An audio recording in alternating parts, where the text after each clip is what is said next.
Good morning, everyone. Yes, we are starting the topic of characteristics of DC compound generator. So let's start with DC compound generator.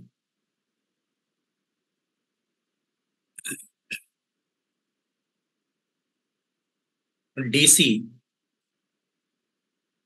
compound generator. आप सभी जानते हो DC compound generator के बारे में अगर हम बात करें तो यहां पर दो प्रकार के जनरेटर फॉर्मेशन बन सकते हैं। एक का नाम लॉन्ग संट है और दूसरे का नाम शॉर्ट संट है। तो दोनों ही वर्जन्स को हम लोग देखते हैं वन बाय वन।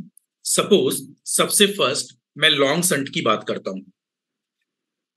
तो अगर मैं लॉन्ग संट की बात करूं तो फर्स्ट वर्जन है अपने पास लॉन्ग संट कंपाउंड।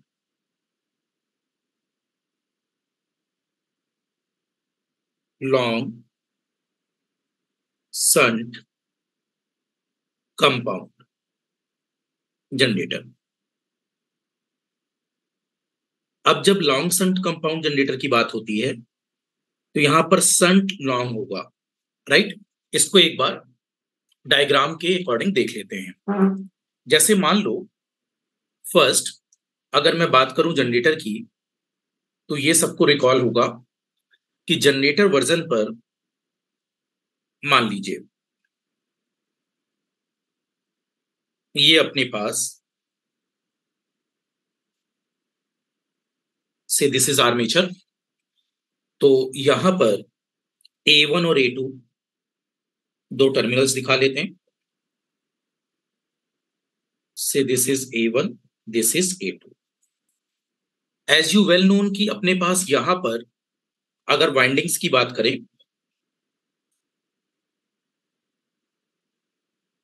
एक फील्ड वाइंडिंग स्ट्रक्चर दिखा देते हैं और इस फील्ड वाइंडिंग के दो टर्मिनल्स हैं, से F1 से F2।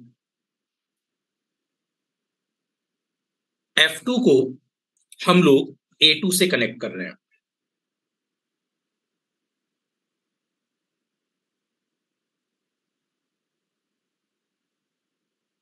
और अगर मैं बात करूं सीरीज वाइंडिंग की, क्योंकि कंपाउंड है इसका मतलब सीरीज और संट दोनों वर्जन है।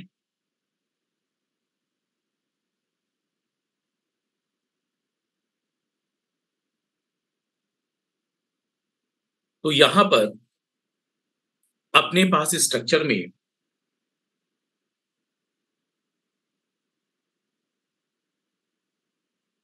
फॉर अंडरस्टैंडिंग हम लोग इसको देख लेते हैं।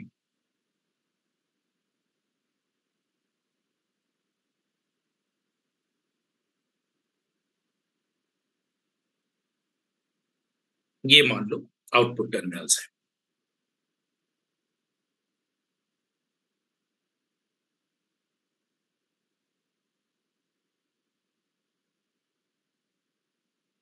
Say this is plus minus V।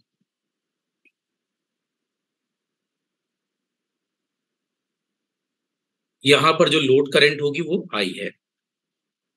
अब टर्मिनल्स को फील्ड वाइंडिंग के थ्रू इस तरह से कनेक्ट करना चाहते हैं। देखो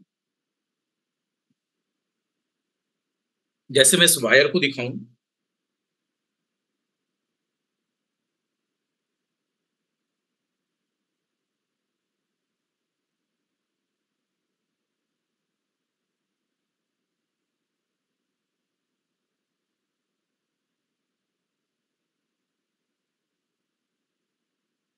मान लो इस वायर को मैंने इस तरह से दिखाया, तो अब आप समझ पा रहे होगे ये जो आर्मेचर लगा हुआ है इस पर हमारे पास यहां करंट I ऑफ A है, यहां मैं मान लेता हूं field current I of F है।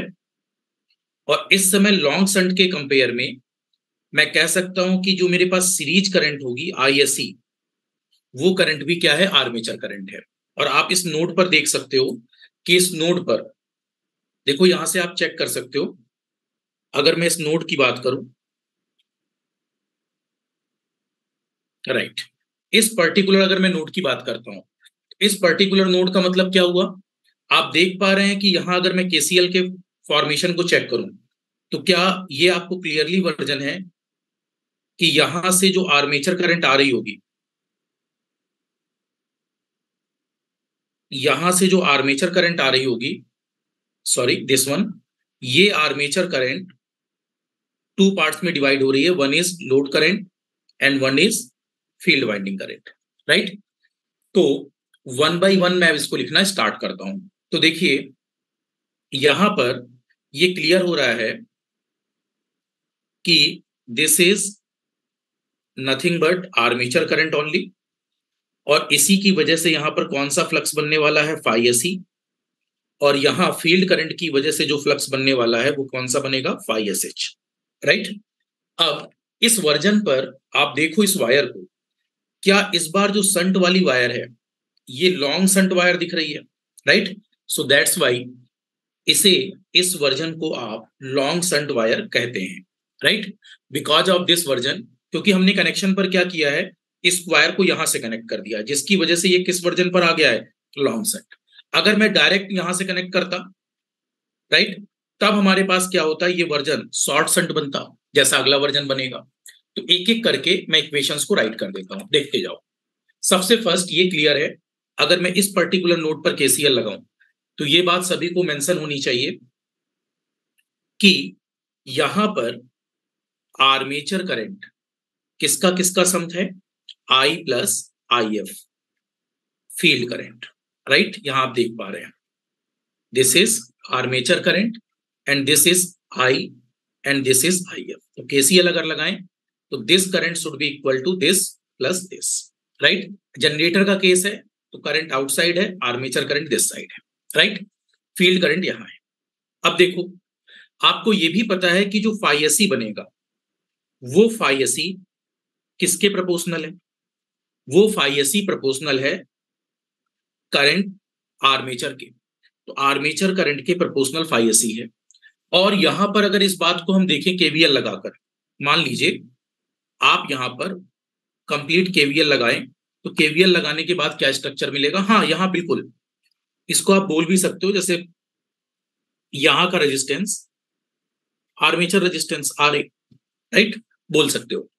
तो अगर मैं केवीएल लगाऊं, तो इस स्ट्रक्चर पर जब मैं केवीएल लगा रहा हूं, तो देखो यहां से चलते समय आपको दिख रहा है कि यहां ये आर ए ड्रॉप होगा, यहां भी ड्रॉप होगा, दिस वोल्टेज होगा और यहां ई होगा, राइट। तो एक बार लिखना स्टार्ट करते हैं, चलिए। Apply KVL, apply Kirchhoff voltage. अगर मैं यहां केवीएल लगाऊं तो आपको क्लियरली मेंशन हो रहा है plus V plus I A R A plus I A into R S C जो भी बनेगा,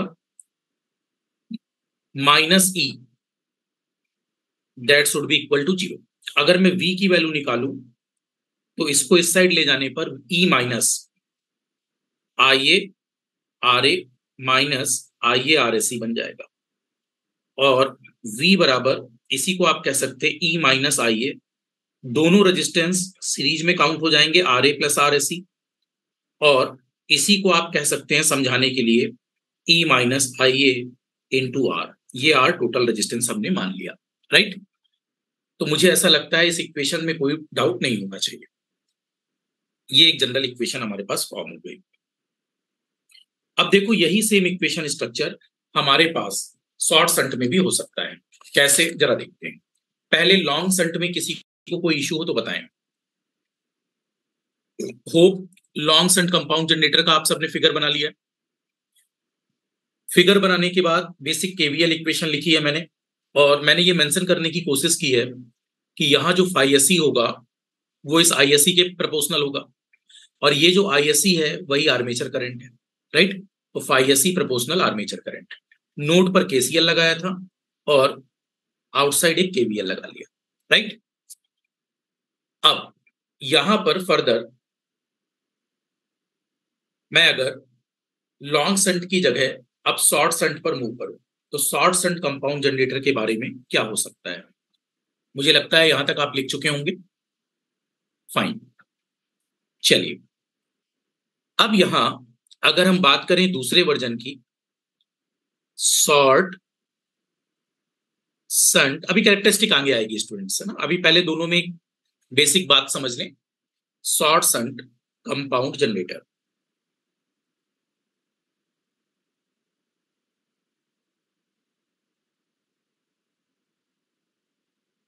अब देखो, अगर मैं शॉर्ट संट कंपाउंड जनरेटर बनाऊं तो यहां पर आप देख सकते हो, मान लीजिए मेरे पास, मैं यहां बना देता हूं,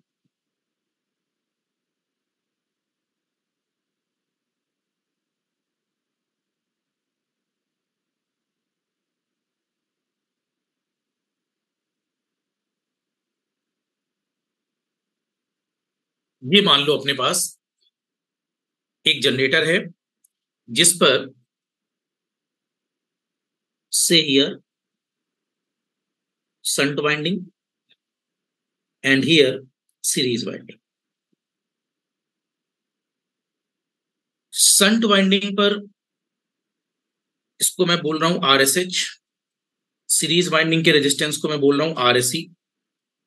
और अगर मैं इसको कनेक्ट करूं तो आप समझ सकते हैं, यहां दो टर्मिनल्स थे, इसका नाम है F1 F2 फील्ड वाइंडिंग का, और सीरीज वाइंडिंग पर इस टर्मिनल को हम बोल सकते हैं S1 S2।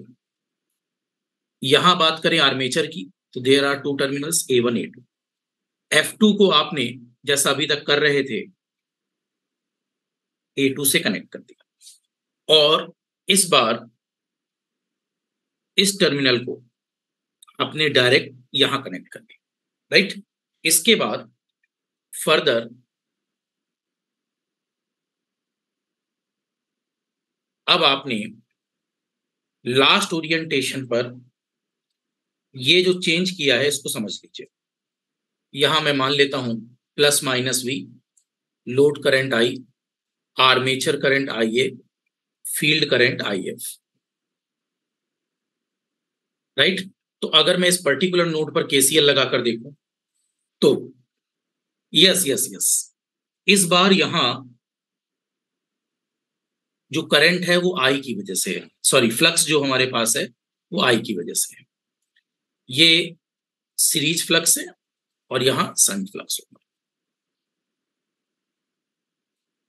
फाइन, चलिए अब मैं अगर इस नोड पर, हाँ यहां शॉर्ट संट क्यों वर्ड यूज कर रहे हैं ये भी देख सकते हैं।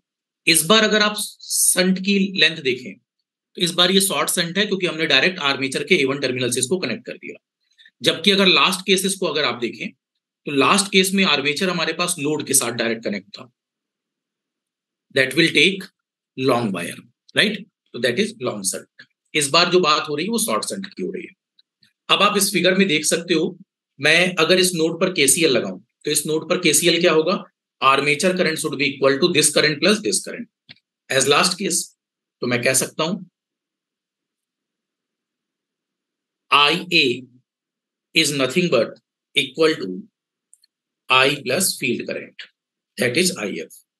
और आपको पता है इस बार जो अपने पास सीरीज फ्लक्स है वो प्रोपोर्शनल आई है ना कि armature current. But you well know, as अगर मैं बात करूं फील्ड करंट की तो क्या प्रैक्टिकली जो फील्ड करंट है वो बहुत छोटी है आई के कंपेयर में। तो इसका मतलब आप कह सकते हो ऑलमोस्ट, आपके पास इस इक्वेशन से देखो, क्या आर्मेचर करंट ऑलमोस्ट इक्वल हो जाएगी लोड करंट के, फील्ड करंट वेरी लेस है। अगर फील्ड करंट बहुत छोटी है तो आप इसको निग्लेक्ट कर सकते हो। तो क्या आई ए और आई ऑलमोस्ट इक्वल हो गए, तो मैं कह सकता हूं फाइएसी प्रोपोर्शनल, लास्ट केस की तरह यहां भी आर्मेचर करंट आ गया। आप कंपैरिजन कर सकते हो लास्ट केस और इस केस। देखो लास्ट केस में भी फाइएसी प्रोपोर्शनल क्या था, आर्मेचर करंट। इस बार भी क्या है, फाइएसी प्रोपोर्शनल आर्मेचर करंट, क्योंकि फील्ड करंट की वैल्यू बहुत लीस्ट होती है, बहुत लेस होती है। नेक्स्ट, अब आप सोचो, अगर मैं इस कॉन्फ़िगरेशन पर ये बोलूं केवीएल लगाने पर, केवीएल नीचे लगा लेते हैं, ऊपर स्पेस नहीं है, चलो अगर मैं यहाँ केवीएल लगाऊं तो मुझे दिखना चाहिए डायरेक्टली, अब इतना आप वेल नोन हो कि V इज इक्वल टू क्या हो जाएगा अपने पास, E minus I A into R A C, right, minus I A into armature resistance. और यहां से सेम वर्जन मिलेगा E minus armature current RSC plus R A. इसी को देखो आप, तो V बराबर E minus I A into R. आप देखो ये बात समझ लो, मेरे पास जो आरएससी है और जो मेरे पास यहाँ आर्मेचर रेजिस्टेंस है, इन दोनों पर ही आर्मेचर करंट मैं मान रहा हूं। क्यों? क्योंकि यहां पर फ्लो होने वाली करंट ऑलमोस्ट आर्मेचर करंट के इक्वल है, फील्ड करंट वेरी लेस है, right? So that's why KVL लगाते समय आर्मेचर रेजिस्टेंस का drop plus series field winding resistance का drop, this voltage should be equal to this EMF. तो यहां से आपके पास जो इक्वेशन बनी, पिछले बार भी आपने आरएससी प्लस आर ए को एक आर रेजिस्टेंस मान लिया था, टोटल रेजिस्टेंस। तो बताओ क्या ये जो इक्वेशन बनी है, आप कह सकते हो ये लास्ट केस वाली इक्वेशन ही है?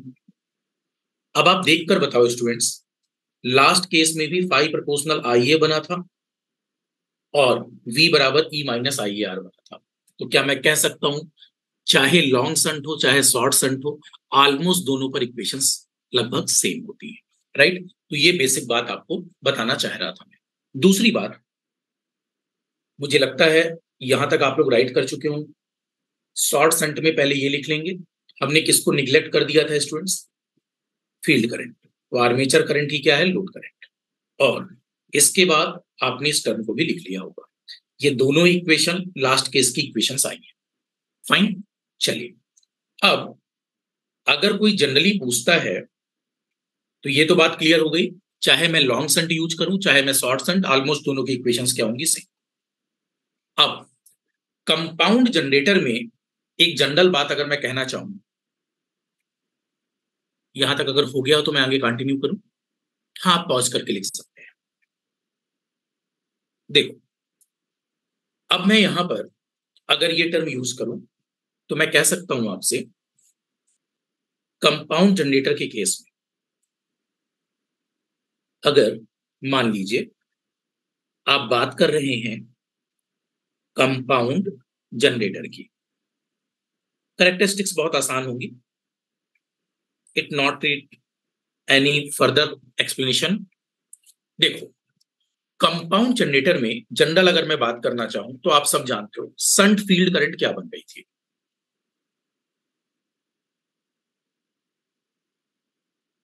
संट फील्ड करंट, इसी को आप आईएसएच भी बोलते हो, इसी को आईएफ भी बोलते हो, राइट?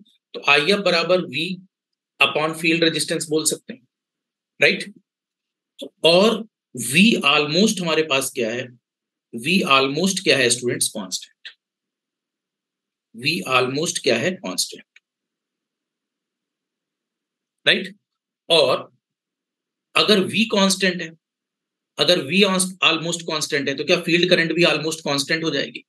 तो मैं बोल सकता हूं IF is also almost constant. और क्या संट फ्लक्स जो हमारे पास है, क्या जो हमारे पास संट फ्लक्स है, वो shunt flux five proportional field current होगा, राइट? तो क्या अगर IF ऑलमोस्ट कांस्टेंट है तो ये वाला फाइव भी ऑलमोस्ट कांस्टेंट होगा? तो मैं कह सकता हूं संट फ्लक्स या five S H almost constant है, right?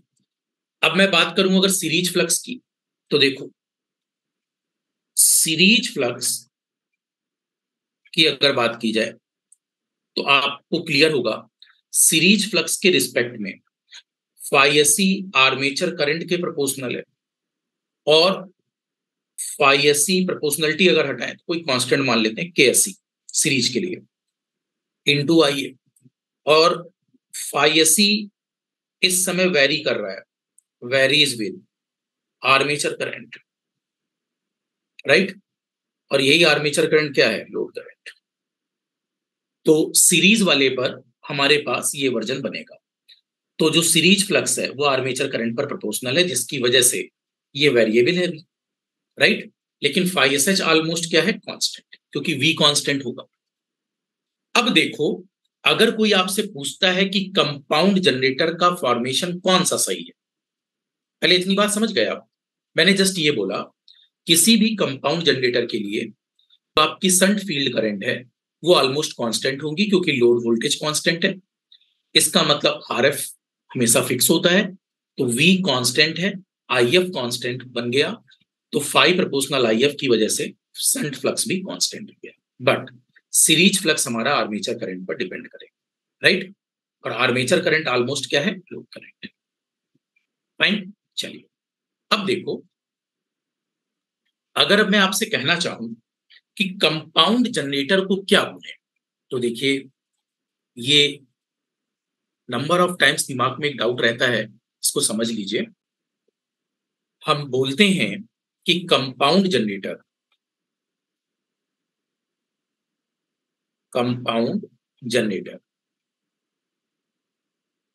Is equal to shunt generator, right? हम मान लेते हैं कि एक संट जनरेटर है और उस संट जनरेटर में हमने सीरीज फील्ड वाइंडिंग को ऐड कर दिया है।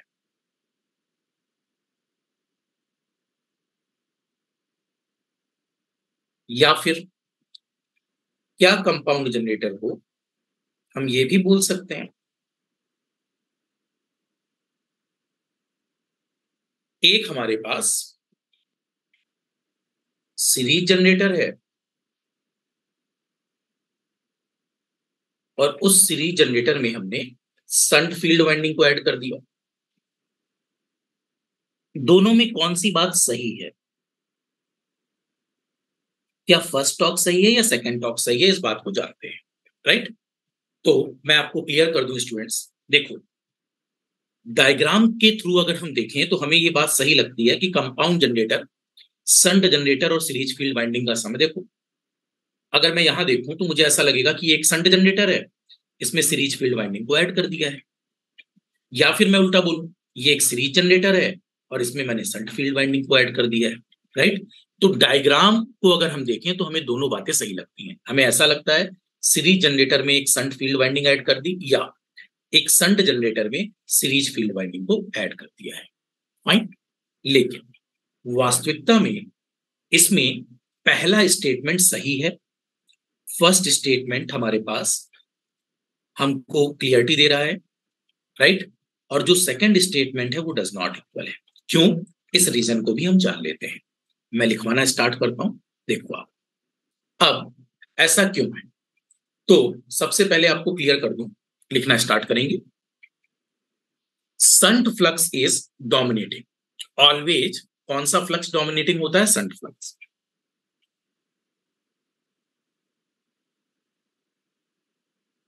संट फ्लक्स इज डोमिनेटिंग,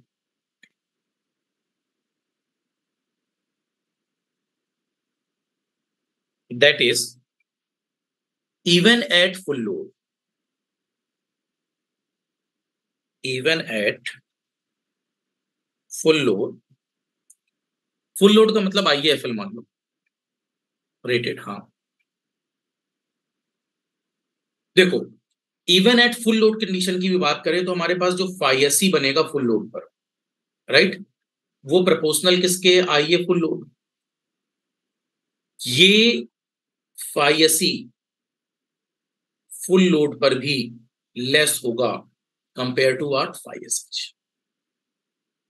इसका मतलब कौन सा फ्लक्स डोमिनेटिंग फ्लक्स है, संट या series?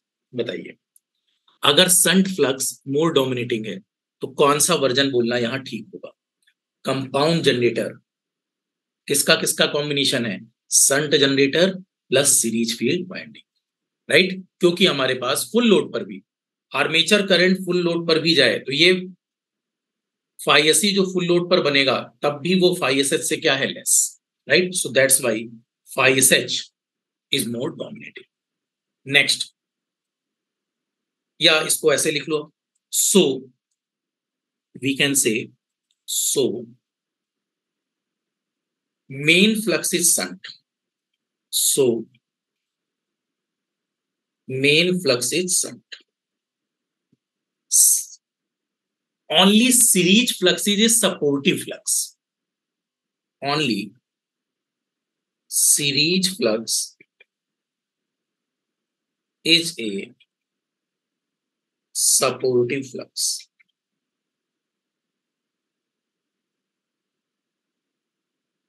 So shunt generator is supported by series flux. So shunt generator is supported by series flux. आप ये भी कह सकते हैं कि बेसिकली शंट जनरेटर की परफॉर्मेंस को इंप्रूव करने के लिए सीरीज फ्लक्स यहां पर ऐड हो रहा है, राइट।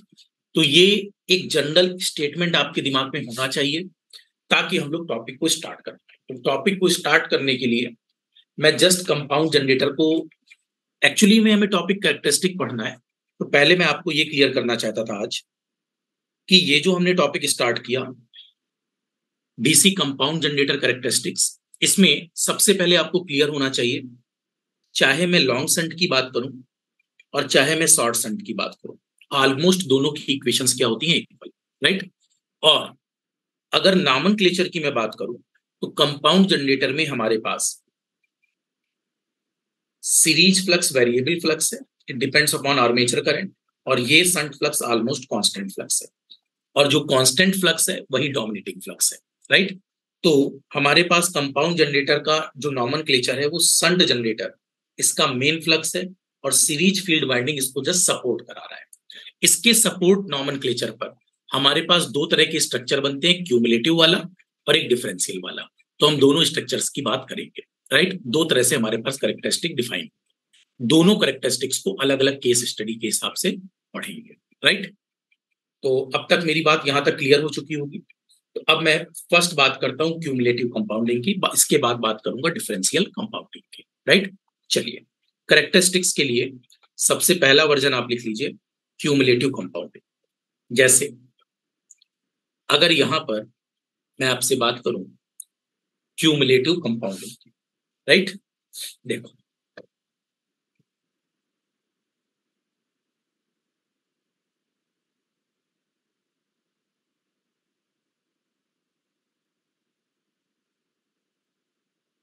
क्यूमुलेटिव कंपाउंडिंग,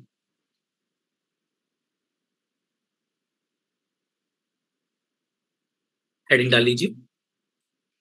इसके बाद डिफरेंशियल भी इसी फिगर में मैं बता दूंगा आपको, पहले क्यूमुलेटिव कंपाउंडिंग।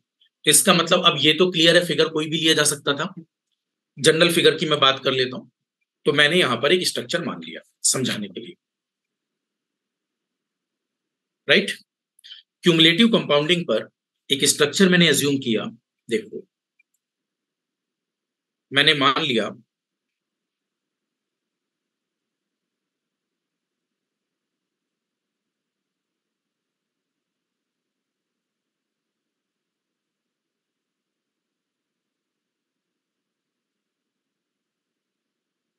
ये आर्मेचर टर्मिनल 1 और ये 2 है, से this is A1, this is A2। आपको पता है यहां दो तरह की वाइंडिंग स्ट्रक्चर है, एक शंट फील्ड वाइंडिंग, इसके स्ट्रक्चर को बोल सकते हैं पॉइंट F1 F2, और एक सीरीज फील्ड वाइंडिंग जिसको S1 और S2 बोल सकते हैं, S1 S2। अब आपने इसको कनेक्ट कर लिया होगा, F2 कनेक्ट है A2 से, फर्दर यहां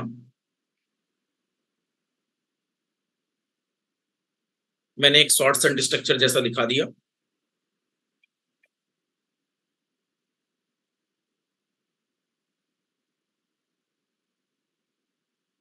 तो ये डायग्राम सभी को क्लियर है, this is plus minus V।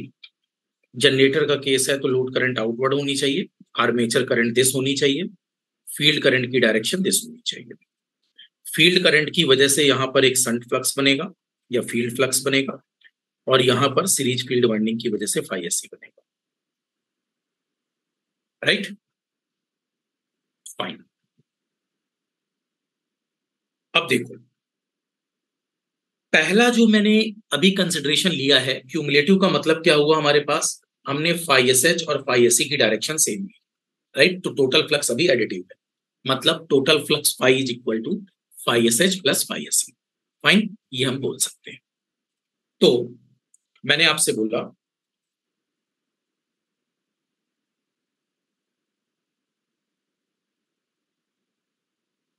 कुछ पेजेस में ऐड ऑन कर लेता हूं इस पर।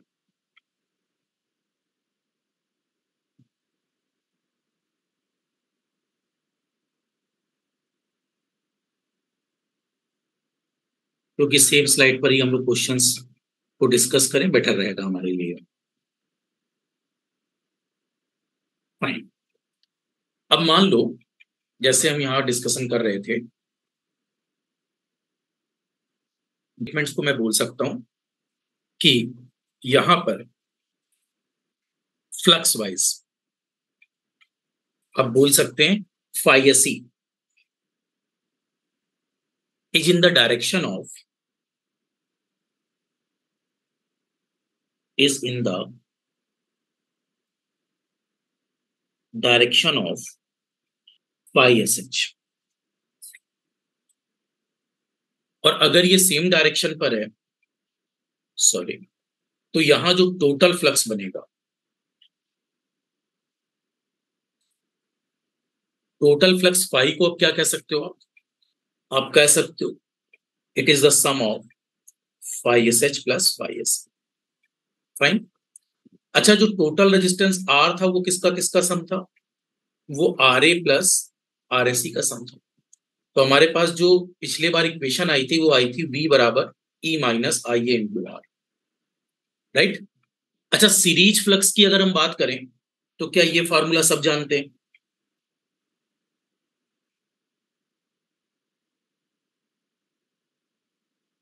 यहां तक लिख चुके हैं? फाइन। अब देखो, अगर मैं बोलूं कि सीरीज फ्लक्स, तो देखो series flux phi S C को हम लोग बोल सकते हैं एमएमएफ अपॉन रिलेक्टेंस।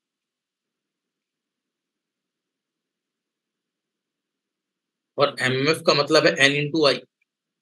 तो एन किसका? सीरीज वाइंडिंग का। करंट किसकी? सीरीज वाइंडिंग की। और आपको पता है सीरीज वाइंडिंग पर जो करंट है वही ऑलमोस्ट क्या है? आर्मेचर करंट है। तो मैं कह सकता हूं this is N S C into armature current upon reluctance, right? तो बताओ in case of shunt generator, अगर एज्यूम करें, मैं कुछ डाटा मानूंगा ताकि करेक्टरिस्टिक को ड्रा कर पाऊं। इसमें कोई डाउट नहीं होना चाहिए कि series flux phi S C MMF upon reluctance है। सीरीज वाइंडिंग के नंबर ऑफ टर्न्स उस पर करंट अपॉन रिलेक्टेंस, उस पर जो नंबर ऑफ टर्न्स है, हाँ, आई की वैल्यू को almost equal to armature current मान सकते हैं। फाइन, ठीक है। अब देखो यहां पर ये भी क्लियर हो रहा है कि अगर मैं आपसे कहूं इन केस ऑफ शंट जनरेटर, हाँ ये पहले बताया मैंने आपको, इस नॉमेनक्लेचर का मतलब क्या है? Shunt flux is dominating, so that's why shunt generator plus series field winding. Series field winding is a supportive flux in case of shunt generator. देखो शंट जनरेटर के केस में अगर मैं आपसे ये कहूं V बराबर E minus I A into R, हाँ वो आई ए इंटू आर है। तो यहां पर अब देखो, let at no load, at no load open circuit होगा, और इस समय ऑलमोस्ट आर्मेचर करंट क्या होगी? जीरो होगी। अगर आर्मेचर करंट जीरो है तो बताइए स्टूडेंट्स, वी नो लोड की कंडीशन क्या हो जाएगी? क्या हम इसको ई मान सकते हैं? और समझाने के लिए एक न्यूमेरिक वैल्यू मैं इसको 250 वोल्ट मान लेता हूं। आपको पता है शंट फ्लक्स की वजह से K N phi S H into N आ जाएगा। अरे बोलो, ई बराबर K phi N, K N phi, right? तो शंट फ्लक्स के लिए क्या मान लिया आपने? K N phi S H into N. ये कब की कंडीशन है? No load. अब मान लो मैं इसको एट फुल लोड की बात करूं, तो eight full load, at full load अगर मैं बात करूं, फॉर सिंप्लिसिटी, हाँ for simplicity armature reaction is neglected, मैं अभी आर्मेचर रिएक्शन की बात नहीं कर रहा, for simplicity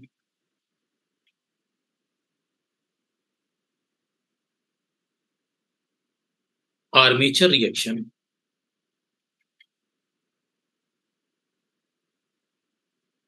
armature reaction is neglected. अब फुल लोड पर वोल्टेज कितना हो जाएगा, तो वी फुल लोड बराबर क्या हो जाएगा, ई माइनस आई ए आर। और अब आप समझो कि ई का वैल्यू था 250, आई ए इंटू आर का कोई ड्रॉप मान लो, मान लेता हूं मैं 20 वोल्ट के इक्वल, तो ये कितना हो गया 230, तो फुल लोड का वोल्टेज कितना हो जाएगा 230। फाइन।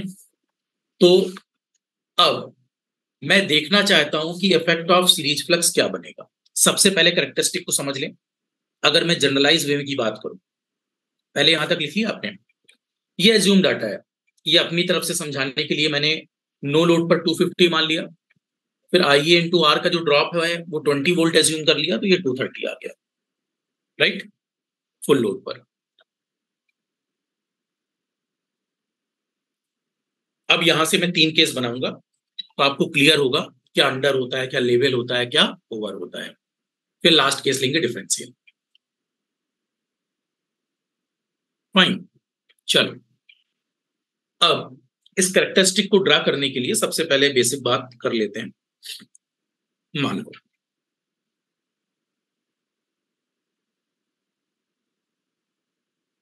दिस इज वी,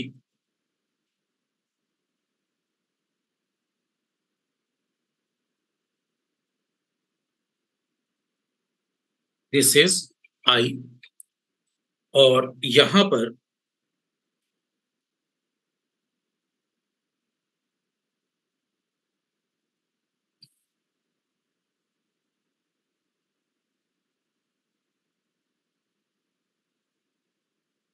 एक ब्रोकन लाइन का सिंबल है।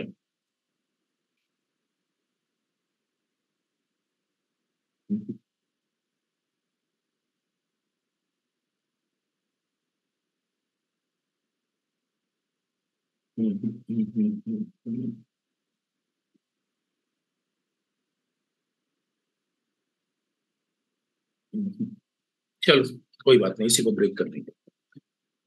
मान लीजिए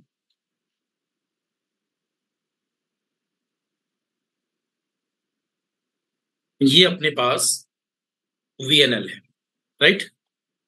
तो मैं इरेजर की हेल्प से इसको इरेज कर लूंगा।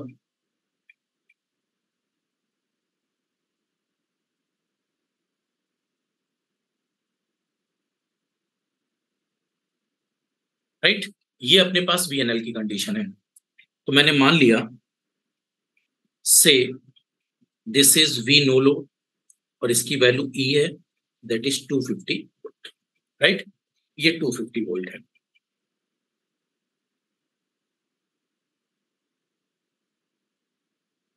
We N L is equal to E is equal to 250 volt.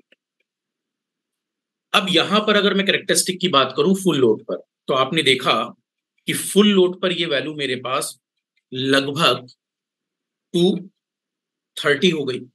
तो मैंने मान लिया मेरे पास जो कैरेक्टरिस्टिक है वो कैरेक्टरिस्टिक, सॉरी, ये कैरेक्टरिस्टिक लाइक दिस गई, और अपने पास फुल लोड पर ये वैल्यू आई एफ एल जो बनी, ये इस समय 230 वोल्ट वैल्यू बन गई। This is we full load, कितना बना 230। अब इसी पर मुझे अलग अलग केस स्टडी करनी है, राइट। ये तो क्लियर है सबको कि यहां पर वैल्यू अपने पास नो लोड पर 250 थी, कुछ ड्रॉप हुआ तो हमारे पास कैरेक्टरिस्टिक लाइक दिस हो गई, राइट। अब ये कैरेक्टरिस्टिक फुल लोड पर मैंने यहां दिखा दी। Fine.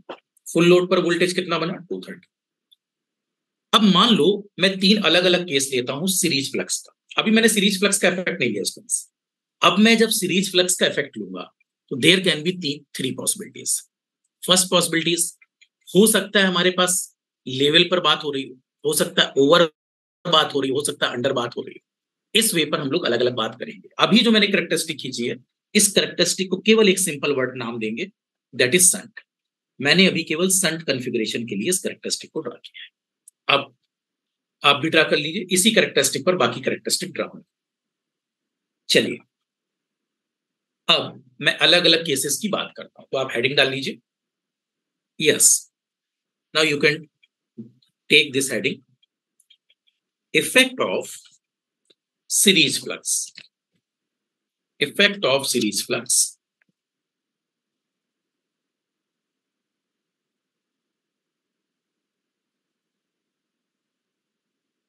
Effect of series flux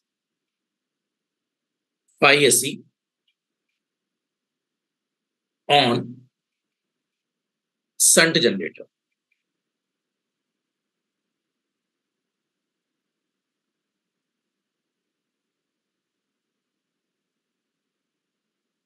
देखिए, अब इफेक्ट ऑफ सीरीज फ्लक्स पर अगर मैं बात करूं एट नो लोड, ठीक है, यू वेल नोन कि अगर मैं नो लोड की बात करता हूं तो एट नो लोड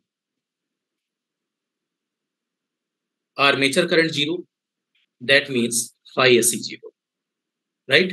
तो क्या मैं कह सकता हूं कि फाई बराबर फाई SH है, क्योंकि टोटल फ्लक्स जो फाई बन रहा था वो phi SH plus phi SE था। और जब फाई SE जीरो हो गया, अगर ये जीरो हो गया, तो क्या मैं कह सकता हूं phi is nothing but phi SH है।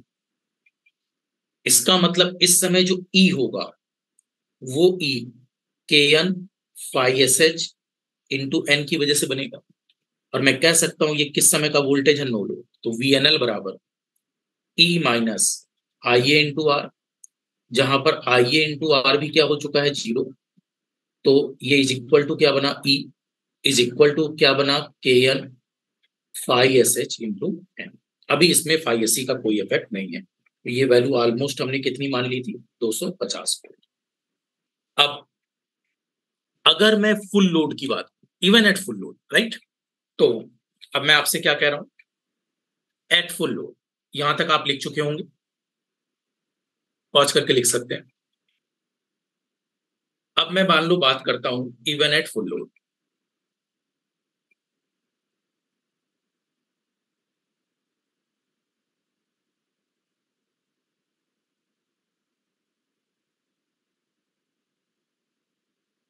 Even at, not even, sorry, this is eight full load ना, सॉरी, एट फुल लोड की अगर मैं बात करूं, तो एट फुल लोड हमारे पास जो फाई SE होगा, मेंशन कर सकते हैं phi SE FL, that should be equal to what, NSE। और फुल लोड पर I should be IAFL divided by reluctance, वही MMF अपॉन रिलेक्टेंस। अब ये बताओ, फुल लोड का IAFL जुड़ेगा, अगर IAFL का कुछ वैल्यू आएगा तो फाई SE आएगा। इसका मतलब जो टोटल फ्लक्स फाई बनेगा इस समय, टोटल फ्लक्स, क्या total flux phi is equal to phi SH plus phi SE होगा। स्टूडेंट्स, इस बार जब फाई SE आ रहा है तो क्या ये ऐड होकर फाई को भी इंक्रीज कर देगा। तो मैं कह सकता हूं जो मेरे पास ई बनेगा, ई इज नथिंग बट के एन फाई एन पर मेरे पास अब फाई बढ़ चुका है, तो क्या मैं बोल दूं कि ई भी बढ़ चुका है। यस यस यस यस, देखो ना, अगर के एन के साथ फाई की बात करें तो phi is nothing but phi SH plus phi SE। You well known की फाई SE बढ़ा है, एक मिनट एक मिनट एक मिनट, यहाँ एन भी होगा।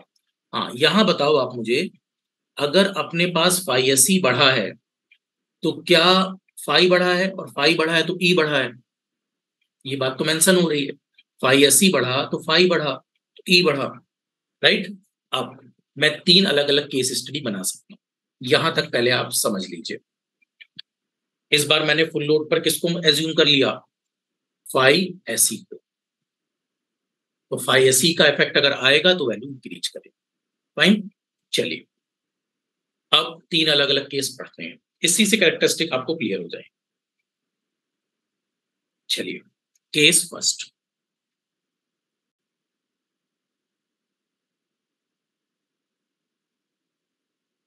अगर मैं केस फर्स्ट की बात करूं तो मैंने मान लिया फाइएसी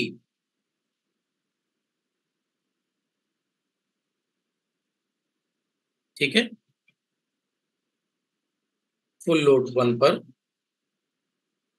अभी नंबर ऑफ टर्न्स NSE1 है और ये रहा IAFL, राइट। तो फाइएसी फुल लोड की 1 कंडीशन पर नंबर ऑफ टर्न्स NSE1 है, बाकी चीजें तो सेम है। तो बताओ क्या जो इस समय फाई बनेगा उसको फाई 1 मान सकते हैं, और फाइएसएच प्लस फाइएसई FL1 मान लिया, कुछ फुल लोड 1 कंडीशन मान ली। इस समय नंबर ऑफ टर्न्स कितने हैं स्टूडेंट्स? इस समय NSE1 है नंबर ऑफ टर्न्स, और नंबर ऑफ टर्न्स अगर बढ़े होंगे तो मेरे पास फाइएसई1 बढ़ा होगा, और फाइएसई बढ़ा है, अगर ये बढ़ा है तो अल्टीमेटली फाई 1 बढ़ा होगा। तो कहना इससे, मैं अपनी बात को ऐसा बोलूं, ये बढ़ा तो ये बढ़ा, और E1 की वैल्यू हम बोल सकते हैं, जो हमारे पास E1 है वो हो जाएगा KN फाई 1 इंटू N, और ये पक्का है 250 से ऊपर होगा, तो आई कैन से एक वैल्यू एज्यूम कर लेते हैं 260। ठीक इसी तरह इस बार अब आप केस सेकंड एज्यूम करिए। नंबर ऑफ टर्न्स बदलते जा रहे हैं स्टूडेंट्स हम लोग। हमने पिछली बार सीरीज के टर्न्स क्या लिए? NSE1, इस बार NSE2, इस बार NSE3, तो उसको नाम बदलते जा रहे हैं, FL1, FL2, FL3, राइट। है वो फुल लोड पर ही, बट मैं इस बार नाम कुछ चेंज करना पड़ेगा ना बताने के लिए। फाइन। तो अब देखो, अगर इस बार फाइएसई FL2 कुछ मान लें, देखिए फाइएसई FL2 कुछ एज्यूम कर लिया जाए, तो हम कह सकते हैं इस बार नंबर ऑफ टर्न्स NSE2 है, करंट सेम है IAFL, डिवाइड बाई रिलेक्टेंस।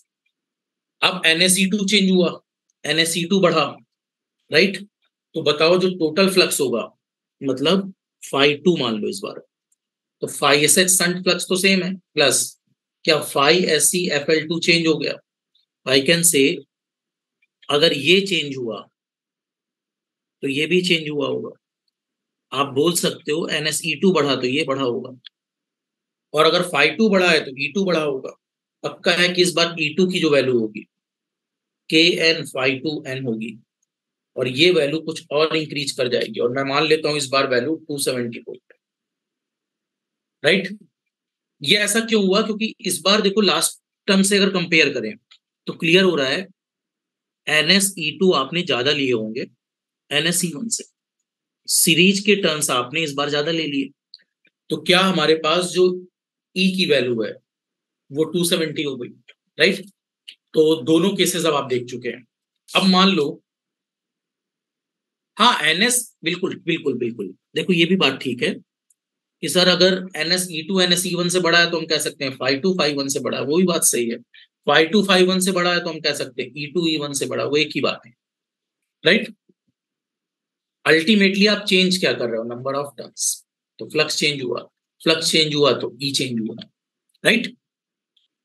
अब ये वाला अगर केस सेकंड लिख चुके हो तो फिर केस थर्ड लिखें। इस बार कुछ एज्यूम कर लिया 270, इसको भी पॉज करके लिख लीजिए। अब मैं मान लेता हूं केस थर्ड, और ये तीनों डाटा डमी डाटा है, so that you can understand the things. ये जस्ट मैं ये समझाना चाह रहा हूं कि आप कुछ चीजों को अंडरस्टैंड कर पाए। देखो, अब जैसे मैं आपसे बोलूं, केस सेकंड हो गया, केस थर्ड की बात करूं, तो देखिए, फिर मैं ग्राफ बना देता हूं। अब केस थर्ड की अगर मैं बात करूं तो केस थर्ड पर मैंने एज्यूम किया इस बार और ज्यादा टर्न्स, NSE3 और बड़ा है NSE2 से, और बड़ा है NSE1 से, राइट। अब फाई SC FL3 मान लो इस बार, ये क्या फार्मूला बनाएगा, NsE3 IAFL अपॉन रिलेक्टेंस। अब आपको ये तो पता है कि इस बार NsE3 और बढ़ गया, अगर ये और बढ़ गया तो पक्का FiSaFL3 बढ़ गया होगा। सो आई कैन से ये अगर चेंज हुआ है ये भी बढ़ा होगा, और इसका मतलब आप कह सकते हो कि जो टोटल फ्लक्स φ3 है वो संट में इस बार और इंक्रीमेंट ला रहा है, राइट। ये बढ़ा तो φ3 बढ़ गया। तो अल्टीमेटली अब आपका प्रोजेक्शन क्या हो गया स्टूडेंट्स, यू कैन से, अच्छा E3 कितना हो जाएगा, इस बार हम बोल सकते हैं क्या KN φ3N, φ3 बढ़ गया तो E3 बढ़ गया। तो अब लास्ट समरी क्या हो सकती है, लास्ट समरी ये हो सकती है, अगर NsE3 सबसे बड़ा है number of turn series winding के 2 से और NsE1 से, तो पक्का है हमारे पास जो φ3 बड़ा होगा φ2 से और φ1, E3 सबसे ज्यादा होगा E2 से भी E1 से भी। और इस वैल्यू को आपने कुछ एज्यूम कर लिया होगा, से मान लो 280 volt, right. Actually series flux does not depend upon full load, series flux depends upon full load current as well as number of turns. और फुल लोड करंट तो हमारे पास जो आ रही है वो IFL है, बट हम बदल क्या रहे हैं बार बार, नंबर ऑफ टर्न्स, तो उसके बेस पर फ्लक्स चेंज हो रहा है, राइट। तो ये 3 कंक्लूजन अब आपको क्लियर हो जाने चाहिए केस थर्ड के। अब क्या यहां मैं बोल सकता हूं एट नो लोड, देखो स्टार्टिंग में अगर मैं बात करूं तो मैंने आपसे बोला था, जी करेक्टरिस्टिक पर जाने वाला हूं मैं, एट नो लोड VNL की वैल्यू कितनी थी, ई के इक्वल, ई की वैल्यू कितनी थी 250 वोल्ट के इक्वल। तब केवल और केवल संट फ्लक्स काम कर रहा था, मैंने कहा था यही डोमिनेंट फ्लक्स है, KN φSH है, और इस समय वोल्टेज की वैल्यू कितनी थी 250। बट अब फुल लोड पर क्या हो रहा वाला है, तो हमने देखा उस समय जो देखा था वो ये देखा कि एट फुल लोड VFL की वैल्यू कितनी हो गई, E minus IAFL into R, और ये ड्रॉप मैंने 20 वोल्ट मान लिया था, से 20 वोल्ट, तो 250 माइनस 20 कितना हो गया था 230। अब ये बताओ मैं इसमें क्या कर रहा हूं, मैं बार बार कह रहा हूं, अब ये बताओ ये जो E है, अगर मेरे पास E ही चेंज हो रहा है, क्यों, क्योंकि KN फाई N में अगर मेरे पास फाई चेंज हो रहा है तो E चेंज हो रहा है, और ये फाई बदल क्यों रहा है, क्योंकि फाई ऐसी चेंज हो रहा है।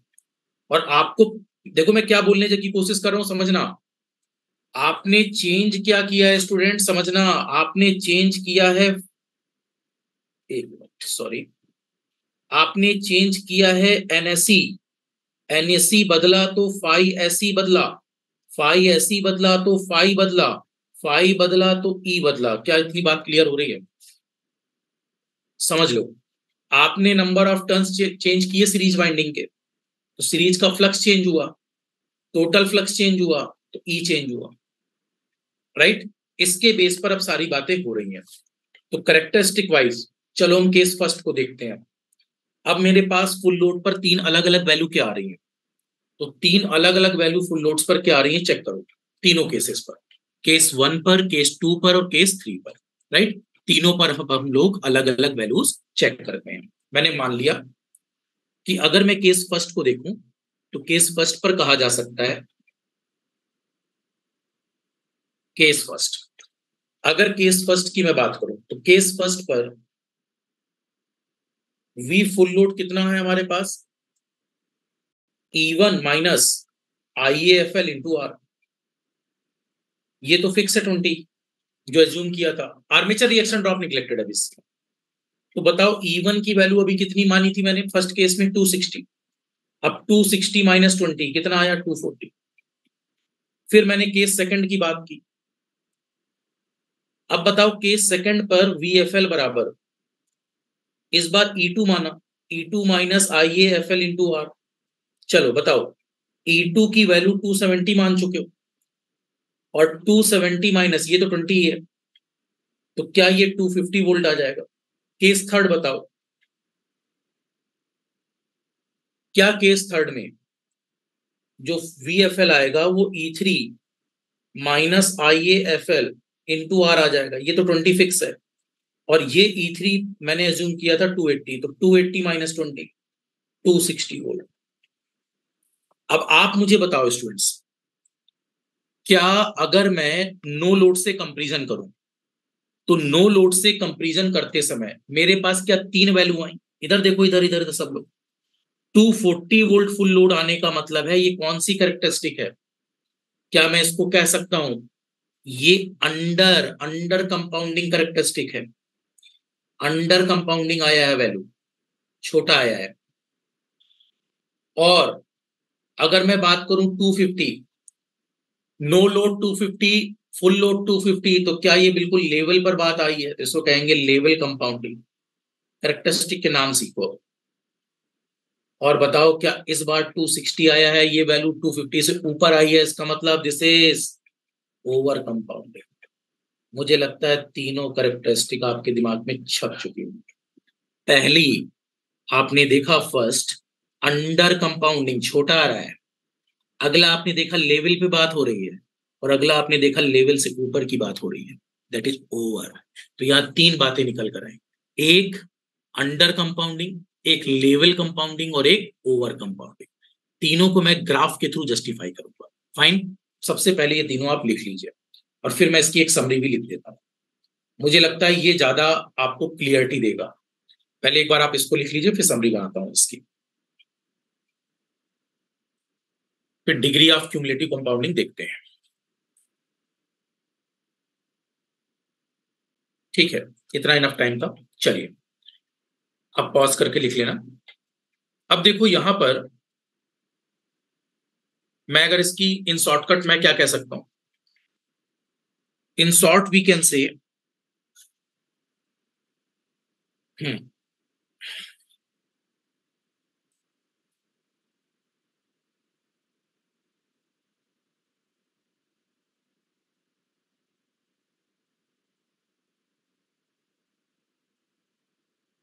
इन शॉर्ट वी कैन से, देखिए इस समय ये जो VNL आया था, ये लाइट हो गया पेन, जो VNL आया था राइट नो लोड पर, वो E के इक्वल था राइट। और इसकी जो वैल्यू थी वो कितनी आ रही थी? अरे आइए, तो जीरो था ना नो लोड पर, KN 5SH इंटू एन, इसकी वैल्यू आपने एज्यूम की थी 250। अगला केस क्या बना था अपने पास? अगला केस अपने पास बना था VFL का। ये बना था students E minus I A F L into R, और इसकी वैल्यू अगर देखी जाए तो ये बन रही थी KN, फाई का मतलब total flux, that is 5SH plus 5SEFL, और into N minus I A into R. अब यहां से अगर हम लोग वैल्यूज को देखें तो मेरे पास तीन वैल्यू आई। पहला, फर्स्ट आया under compounding, under compounding. Under compounding का मतलब कितना आया VFL? 260 minus 20, that is 240। आना 250 चाहिए था, कितना गया? 240। सेकंड देखो लेवल कंपाउंडिंग,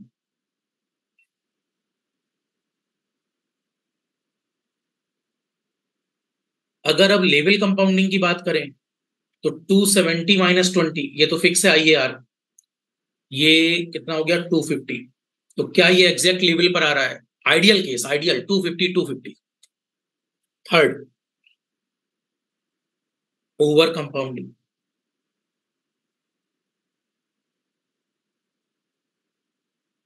अब इस समय अगर ओवर कंपाउंडिंग की बात करें तो ओवर कंपाउंडिंग पर वैल्यू कितनी है? 280 माइनस 20।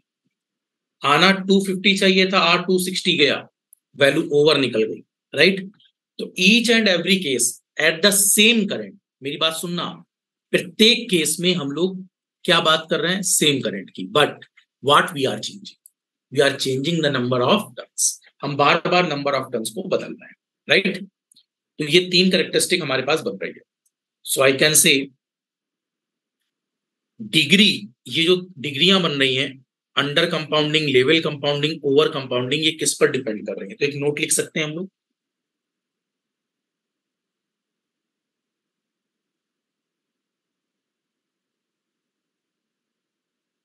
मैं कह सकता हूं यहां पर degree of cumulative compounding,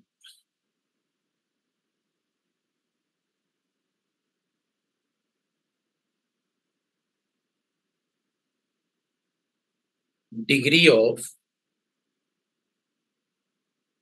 cumulative compounding, that is under compounding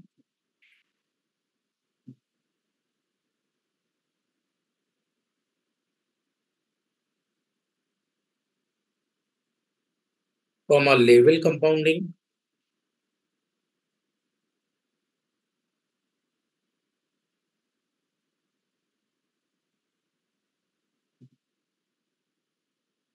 and over compounding.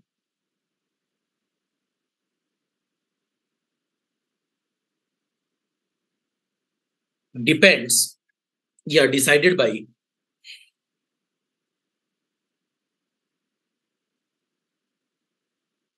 number of turns, decided by number of turns in the series field binding. एक तरीका तो ये है।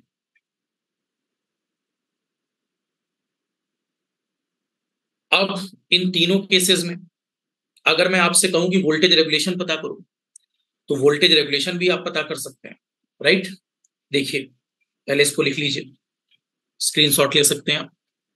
चलिए अब अगर मैं ये कहूं कि यहां वोल्टेज रेगुलेशन को मैं राइट करना चाहूं, तो देखो वोल्टेज रेगुलेशन का बेसिक फार्मूला क्या होता है, no load minus full load upon full load. हाँ, परसेंटेज के लिए 100 से मल्टीप्लाई कर देना। अब बताओ अगर मैं संट जनरेटर का केस ले रहा होता, नॉर्मल संट का, तो संट पर वोल्टेज रेगुलेशन का क्या वैल्यू बन रही थी, नॉर्मल संट का जो पहले बनाया था, नो लोड पर 250, लोड पर 230 अपॉन 230 इंटू 100, ये वैल्यू आ रही थी लगभग 8.7%। अगला केस मैंने एज्यूम किया, अंडर लिया था, तो अंडर कंपाउंडिंग देखो,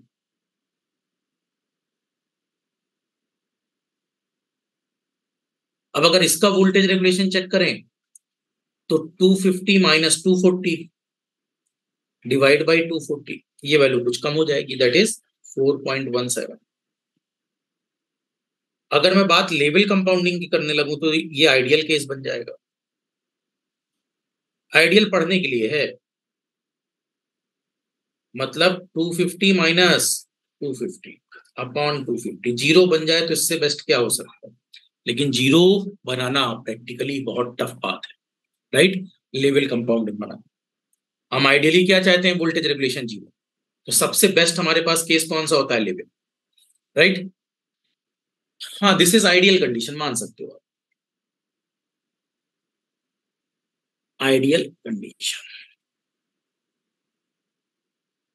और लास्ट केस की अगर मैं बात करूं, तो लास्ट केस में आपने देखा था ओवर कंपाउंडिंग।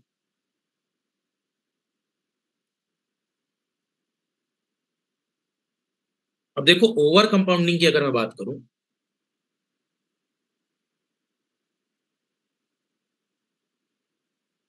करेक्टरिस्टिक भी अभी बना देता हूं।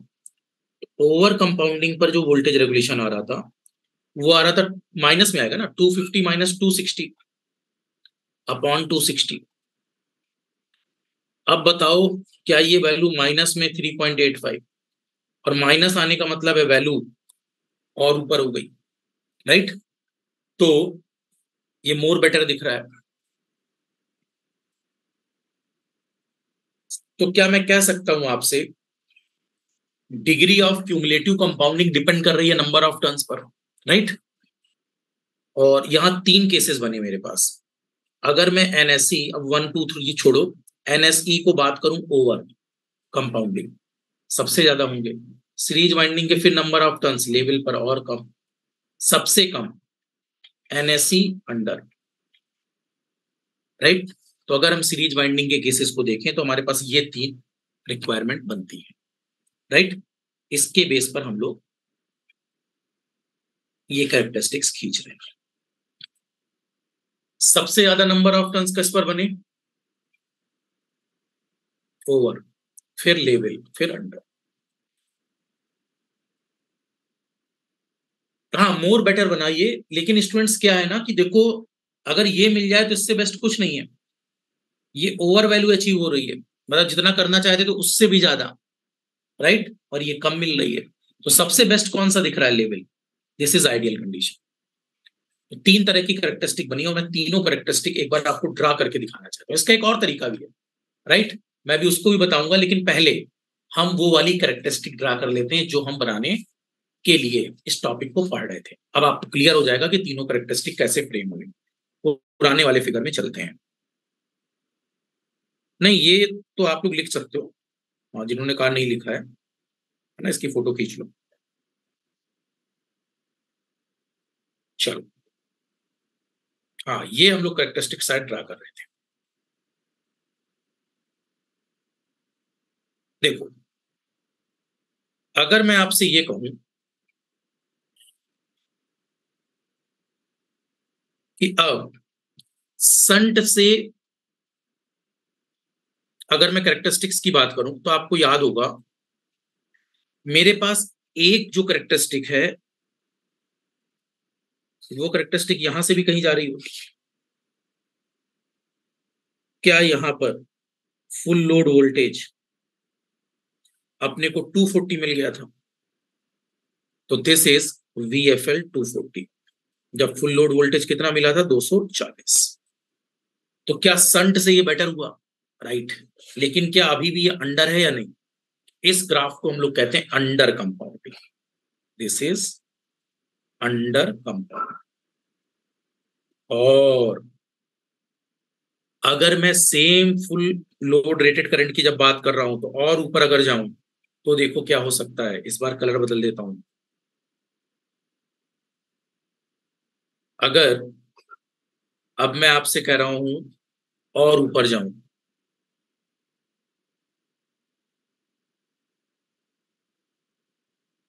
इसका मतलब है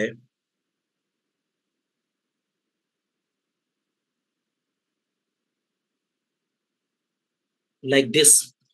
अब ये जो करेक्टरिस्टिक आ रही है, देखो, ये स्टार्ट अभी इसी पर हुई है, लेकिन क्या ये 250 से ऊपर गई और फुल लोड पर भी कितना बना रही है? 250। तो नो लोड और फुल लोड दोनों पर वैल्यू कितनी है स्टूडेंट्स? क्या IAFL पर भी वैल्यू 250 है? यस। जिसकी वजह से इसको क्या कहते हैं? Ideal condition, that is called level compounding. इसी का नाम है लेवल कंपाउंडिंग।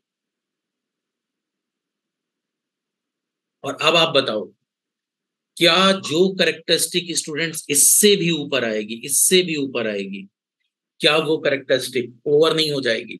इसका मतलब इस लाइन से ज्यादा पर हम कह सकते हैं लाइक दिस करेक्टरिस्टिक। अगर कोई करेक्टरिस्टिक ऐसी जा रही है, इसका मतलब यहां हमारे पास वोल्टेज की वैल्यू फुल लोड पर कितनी अचीव हो रही है? VFL बराबर 260। बार बार आप वोल्टेज की वैल्यू देख रहे हैं, VFL हमारे पास बदल रहा है। और जब VFL इस बार देखो, इस पॉइंट पर फुल लोड करंट पर कितना है? 260। तो क्या ये वैल्यू 250 से अपवर्ड वैल्यू है? और 250 से अपवर्ड वैल्यू का मतलब यहां कहीं 260 हमारे पास फ्रेम हो रहा है। That is called over compounding. तो आप इसको कह सकते हैं ओवर कंपाउंडिंग। तो मुझे लगता है क्यूमुलेटिव की तीनों कैरेक्टरिस्टिक अब आपको क्लियर हो गई होंगी। सबसे पहले कैरेक्टरिस्टिक कौन सी बनाई है स्टूडेंट? संट। संट से ऊपर अंडर, फिर जो लेवल पर कट करे दैट इज लेवल, और जो ऊपर कट करे दैट इज ओवर। तो ये 4 कैरेक्टरिस्टिक आपने बनानी। कुछ लोग इसको नंबरिंग कर देते हैं 1 2 3 4। अब आपको क्लियर होना चाहिए, संट से ऊपर क्या आएगा अंडर, जो लेवल पर कट करे दैट इज लेवल, और उससे जो ऊपर आएगा वो ओवर।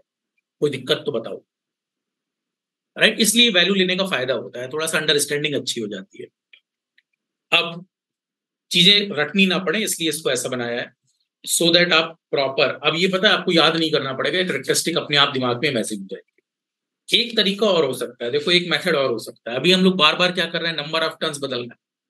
अगर मैं ये कह दूं कि मैं कोई एक रेजिस्टेंस लगा दूं, और ये डाइवर्टेड रेजिस्टेंस है, डाइवर्ट रेजिस्टेंस, तो डाइवर्टेड रेजिस्टेंस क्या करेगा, एक सीडीआर बना देगा, करंट डिवीजन, और तब भी हमारे पास करंट चेंज होगी तो भी सीरीज पर फ्लक्स चेंज होगा। देखो कैसे, पहले ये बना लिया सबने? कोई डाउट हो तो बताओ।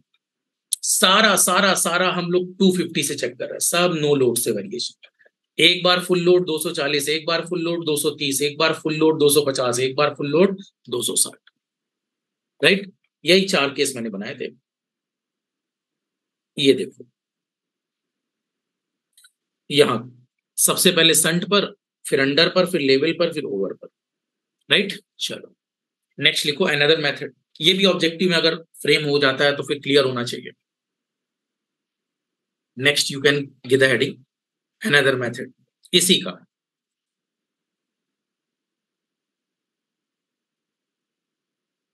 देखो एक अनदर मेथड क्या हो सकता है, मैं आपको क्लियर कर दूं, बेटर होगा कि वहां से फिगर को कॉपी कर लेना। हम्म,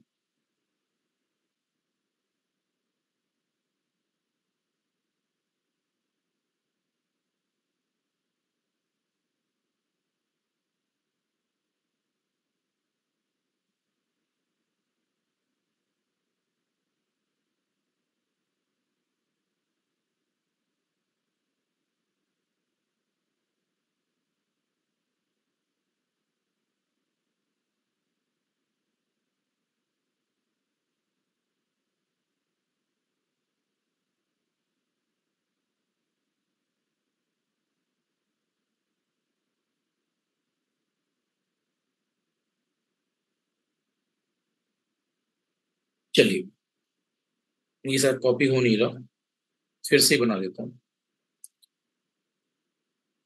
इशू आ रहा है इस पर।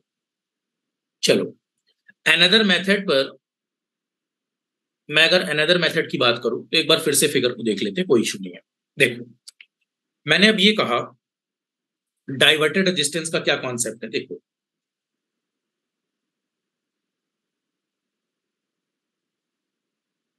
जैसे मैं ये कह रहा हूं कि ये A1 A2 है,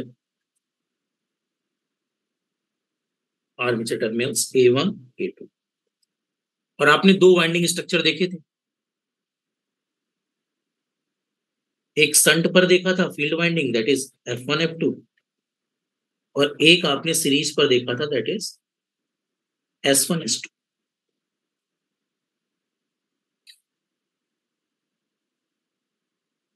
F2 should be connected like this।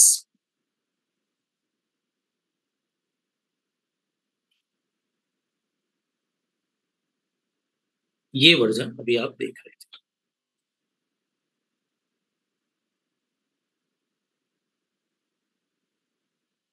This is plus minus V। Generator का केस है I this side, armature current upward, field current this, right? अब मैं ये कह रहा हूं कि अगर मैं यहां पर एक प्लेसिंग कर दूं डाइवर्टर रेजिस्टेंस की, अगर मैं एक RD यहां लगा, तो देखो स्टूडेंट्स आप सोचो सोचो सोचो, अगर यहां पर ये नहीं था RD तो डायरेक्टली टोटल करंट यहां कितनी बन रही थी I। लेकिन अगर एक RD में लगा दूं तो क्या करंट मेरे पास डिवाइड होना स्टार्ट होगी, और अब आप कह सकते हैं कि यहां एक करंट क्या बनेगी IST। तो मैं स्टूडेंट CDR लगाकर, देखो देखो देखो, करंट डिवीजन लगाकर क्या इसकी करंट बदल सकता हूं, और अगर मैं इस पर जाने वाली करंट बदल सकता हूं इस डाइवर्टेड रेजिस्टेंस की मदद से, इसको वेरी करूंगा तो क्या ये वाली करंट वेरी हो जाएगी। और ये करंट वेरी हो जाएगी तो क्या यहाँ का फ्लक्स वेरी हो जाएगा। Got my words are. This is another method. एक मेथड तो क्या था, हमने जो करंट थी उसको कांस्टेंट रखा, राइट, और करंट को कांस्टेंट रखते हुए नंबर ऑफ टर्न्स को बदला। लेकिन अब मैं अगर यहां सीरीज वाइंडिंग की करंट को चेंज कर दूं with the help of RD, तो भी तो काम हो सकता है, right. This is another method. So write down using current division rule. हाँ, यहां की नंबर ऑफ टर्न्स एनएसई है, पर जो फ्लक्स बनेगा फाई एसई बनेगा। यहां फाई एस एच था। चलिए स्टार्ट करते हैं। तो मैं ऊपर लिख लेता हूं, ऊपर स्पेस है अपने पास। यूजिंग करंट डिवीजन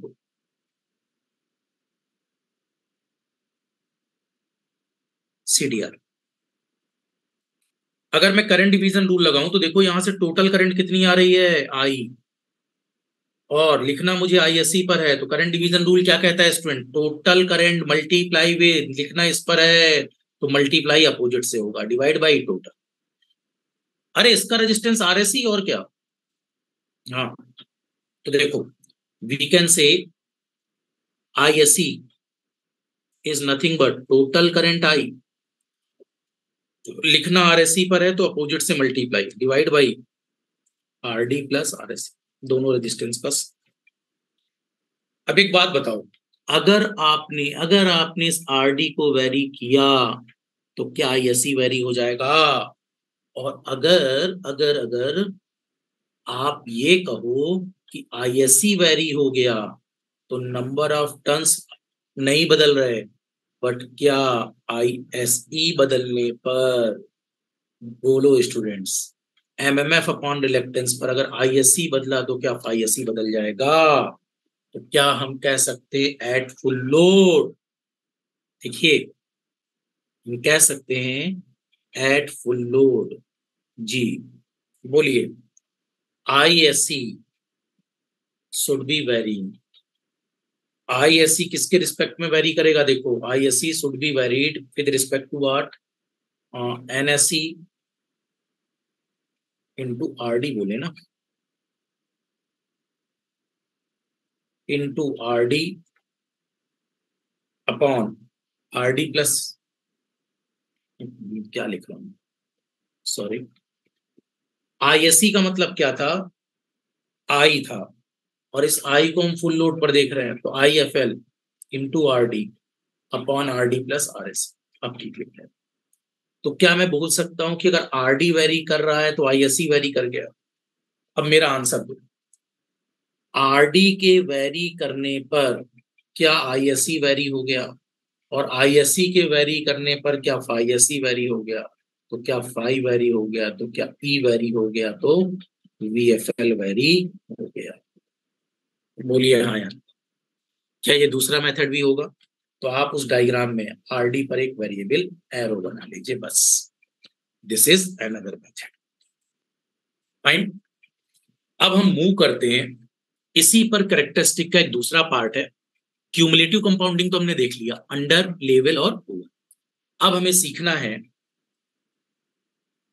ये जस्ट आपको पता होना चाहिए, मतलब मैंने इसलिए बता दिया कि अगर आप डाइवर्टेड रेजिस्टेंस चेंज करोगे तो आईएससी चेंज होगा, तो फाईएससी चेंज बदलेगा तो फाई चेंज होगा, तो ई चेंज होगा तो वीएफएल बदलेगा। Fine, yes.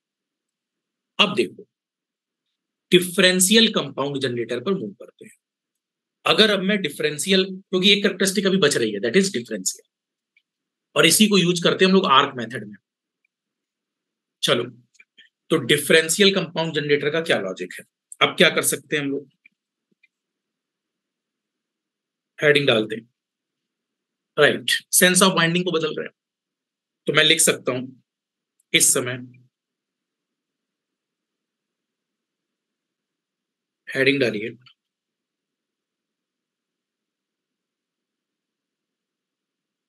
डिफरेंशियल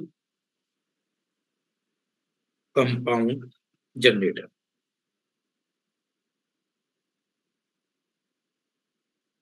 देखो डिफरेंशियल कंपाउंड जनरेटर में अब मैं क्या कह रहा हूं, फाईएससी पर अगर मैं सेंस ऑफ बाइंडिंग बदल दूं, राइट, दैट इज अब देखो अभी तक क्या हो रहा था, फाई एस एच और phi S C same direction में थे, अगर दोनों अपोजिट डायरेक्शन में हो जाए ये भी तो हो सकता है। और इसको करने का तरीका क्या है, सेंस ऑफ बाइंडिंग को लपेटना उल्टा करते, पहले ऐसे लपेट रहे थे अब ऐसे लपेट रहे। Yes, that is the point. तो अब देखिए डिफरेंशियल कंपाउंडिंग में हम क्या कर सकते हैं। अगर अब मैं डिफरेंशियल कंपाउंडिंग को ले जाना चाहूं तो मैं डायग्राम को ऐसे दिखा देता हूं, जैसे मान लो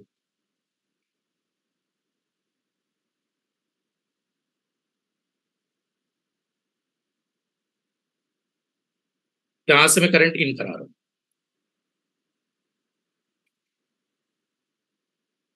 और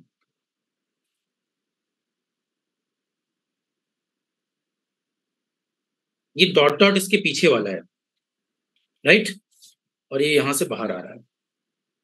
तो अब आपको क्लियर होना चाहिए, करंट लाइक दिस है, right, dotted means back side. जैसे जब हमने इसको लपेटा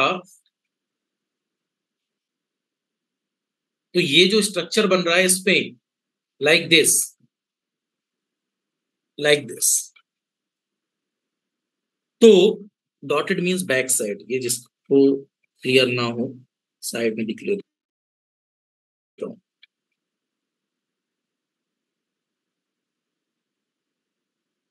डॉटेड मींस बैक साइड, ठीक है। अब ये बताओ, अगर करंट का सेंस ऐसा है, सेंस ऑफ वाइंडिंग हमने ऐसे लपेटी है, तो ऐसे लपेटने का मतलब राइट हैंड कर्ल रूल से अगर इस सेंस पर लपेटा है तो फ्लक्स ओरिएंटेशन तो फाई एस सी दिस होगा।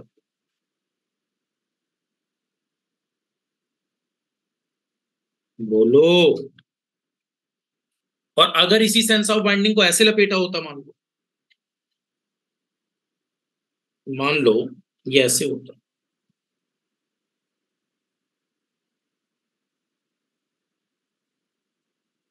अब पीछे से लपेटा होता,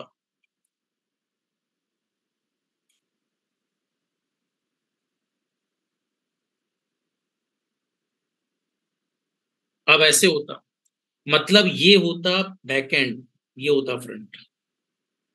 अब बताओ, हाँ अब ऐसे नहीं है, अब ऐसे है, राइट। तो जब राइट हैंड का रूल पिछले बार लगा रहे थे लाइक दिस था, इस बार लगा रहे हो लाइक दिस है, तो बताओ स्टूडेंट्स इस बार फ्लक्स का ओरिएंटेशन कैसा होगा, क्या फाई एस सी की डायरेक्शन बदल नहीं गई।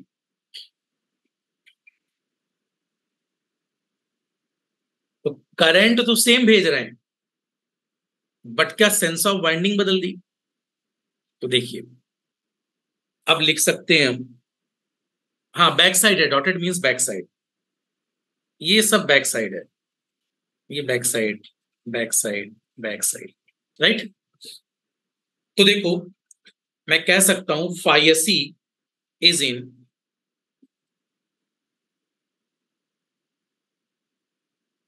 Phi S C is in, देखिए स्टूडेंट्स एक ये तो मतलब characteristics will take some time, है ना। करेक्टरिस्टिक्स अगर आप डायरेक्ट याद करोगे तो उसमें थोड़ा सा दिक्कत आती है एग्जाम के पॉइंट ऑफ व्यू। तो मैंने इसलिए सेपरेटली एक्साइटेड आपको क्लास में जो बनवाया था, उसके बाद DC shunt, that will take time, series में भी टाइम लगा था, तो थोड़ा सा टाइम आपको यहाँ देना पड़ता है। लेकिन अब इसके बाद आपकी करेक्टरिस्टिक्स का कोई क्वेश्चन नहीं छूटना चाहिए। देखो phi S C is in opposite direction,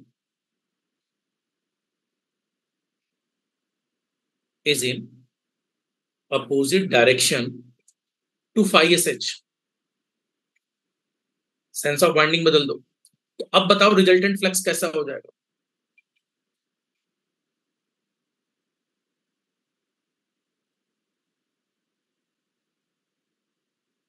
अब जो रिजल्टेंट फ्लक्स फाई होगा, क्या हम कह सकते हैं that is phi S H minus phi S C. हाँ, और एट नो लोड की अगर मैं बात करूं, एट नो लोड आई ये तो जीरो था, तो फाई एस सी भी उस समय क्या था, जीरो था। फाई एस सी जीरो था तो फाई बराबर phi S H minus phi S C is equal to phi S H. तो हम कह सकते हैं ई हमारा उस समय किसके इक्वल था, K N five S H into N, जितना एज्यूम किया था दैट इज 250। अब हाँ, वी एन एल बराबर जो वी नो लोड है वो अप्रोक्सीमेटली ई के इक्वल है, is equal to 250 volt, same same as shunt, जैसा संट में माना था सेम एज संट, अभी कोई चेंज थोड़ी ना हुआ है। लेकिन एट फुल लोड की अगर बात करें तो देखो फुल लोड में क्या कंडीशन बनेगी, यहां तक लिख लिया आपने, ये वाला फिगर भी देख सकते हैं, ठीक है। अब देखो at full load,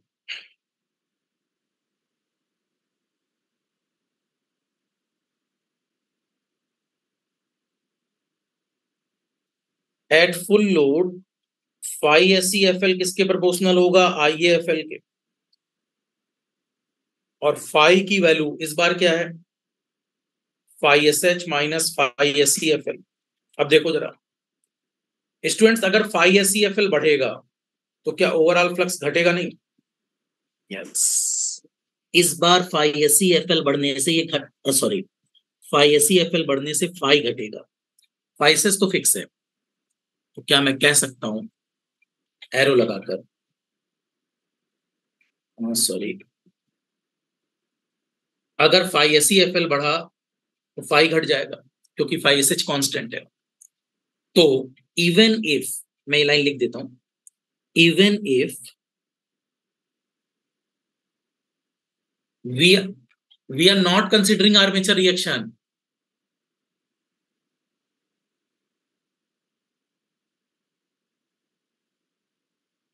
we are not considering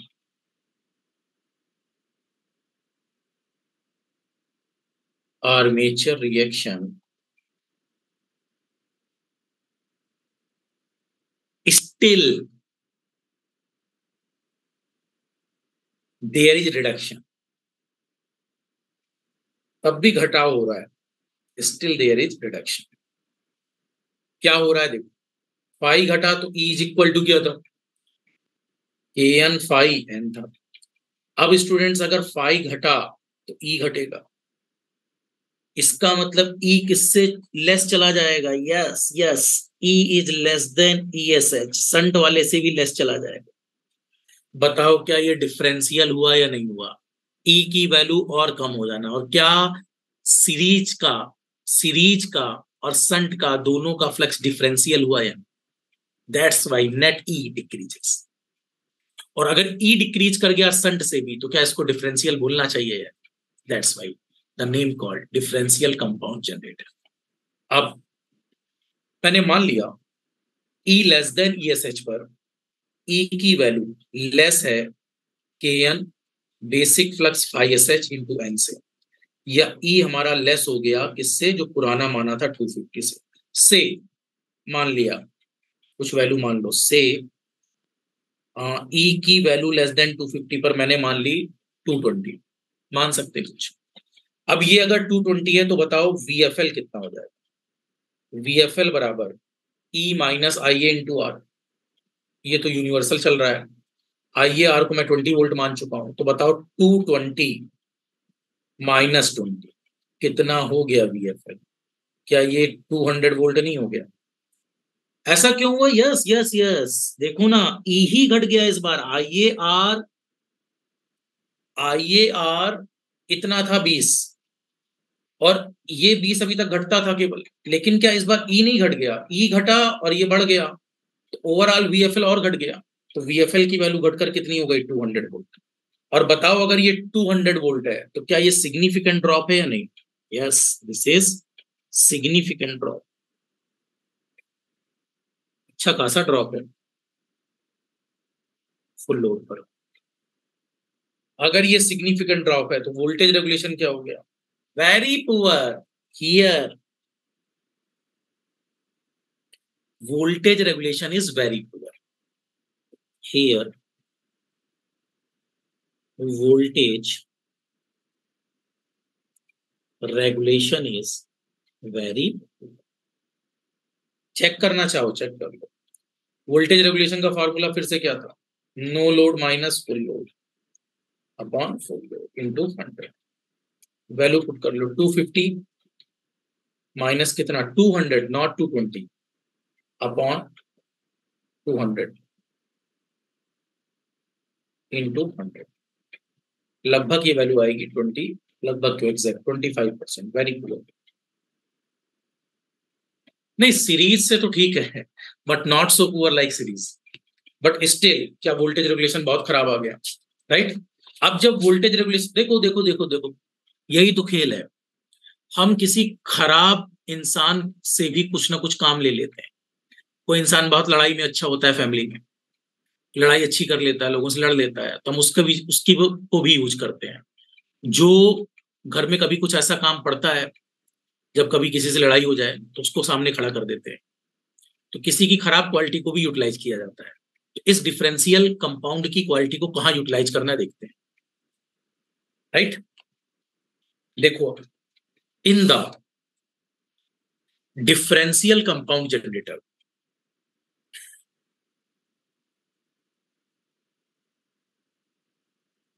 मैं लिख रहा हूं, देखेंगे। In the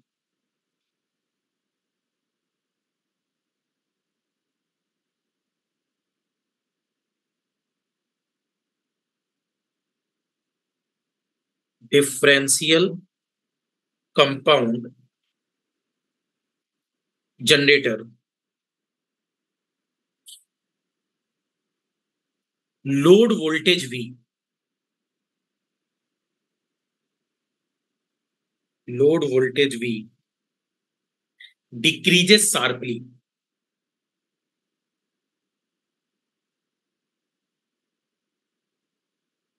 decreases sharply as load current I increases।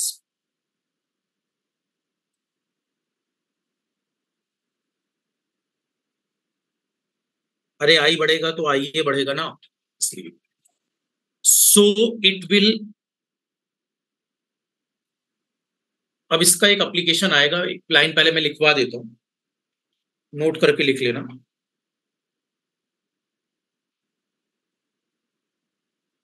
It will not be damaged by, मतलब इस नोट को मैं भी 10 मिनट समझाऊंगा आपको, है ना, कैसे क्या है, पहले लिख लो। It will not damaged,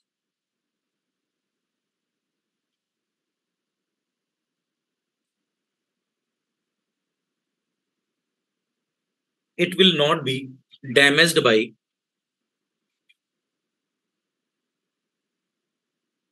short circuiting।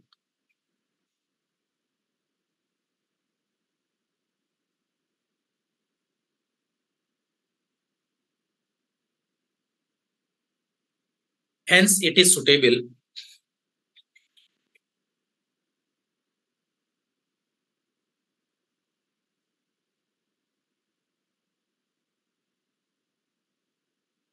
for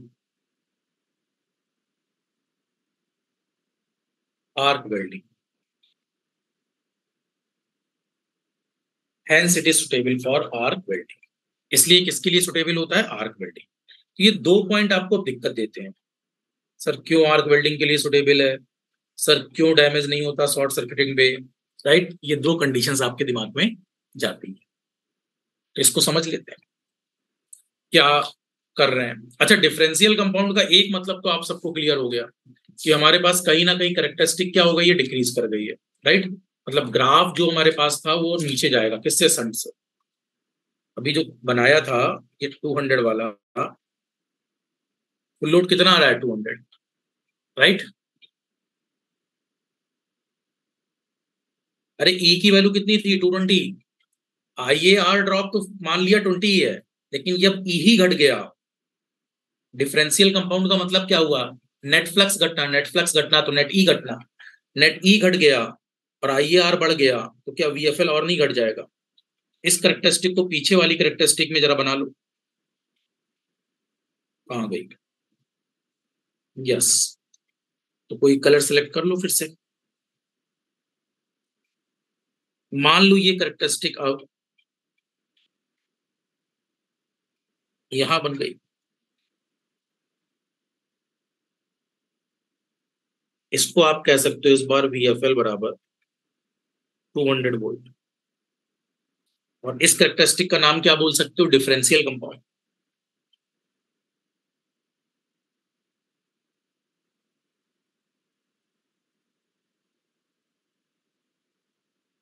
अब चारों कैरेक्टरिस्टिक आपको क्लियर हो जानी चाहिए।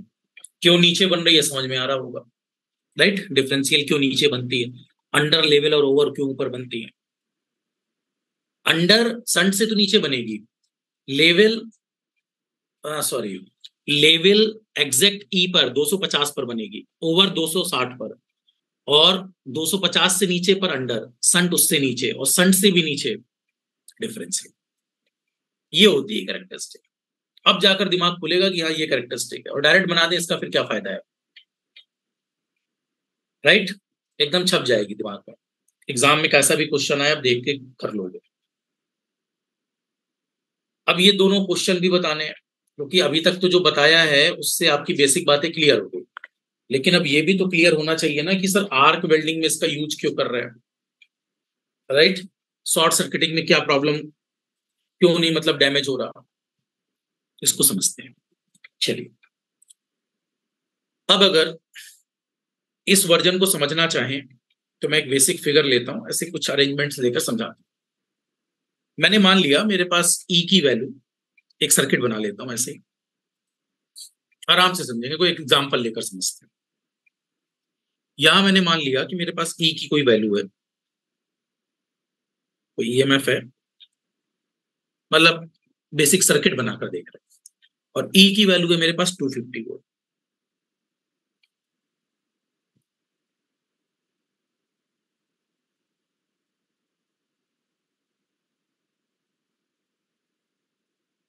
और मान लेता हूं यहां जो इसके साथ आर बन रहा था वो 1 ओम, और फिर यहां लोड लगा हुआ है। जो लोड लगा हुआ है वो कुछ मान लेते हैं, से दैट इज 9 ओम। बताओ करंट कितनी बनी लोड पर? We can say here current is what, 9 + 1 तो 250/10, तो आई 25 एम्पियर हो गया, और रेटेड करंट मान लिया उसको। अब ये बताओ इसी सर्किट पर इंस्टेड ऑफ दिस अगर मैं आरएल को शॉर्ट कर दूं, इसके बजाय आरएल को शॉर्ट कर दूं तो करंट कितनी हो जाएगी? लोड की जगह अगर मैं ये मान लूं instead of this,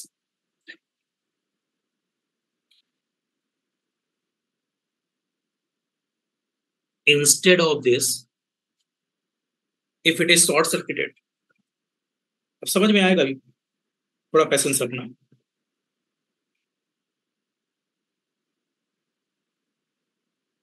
if it is short circuited तो क्या होगा?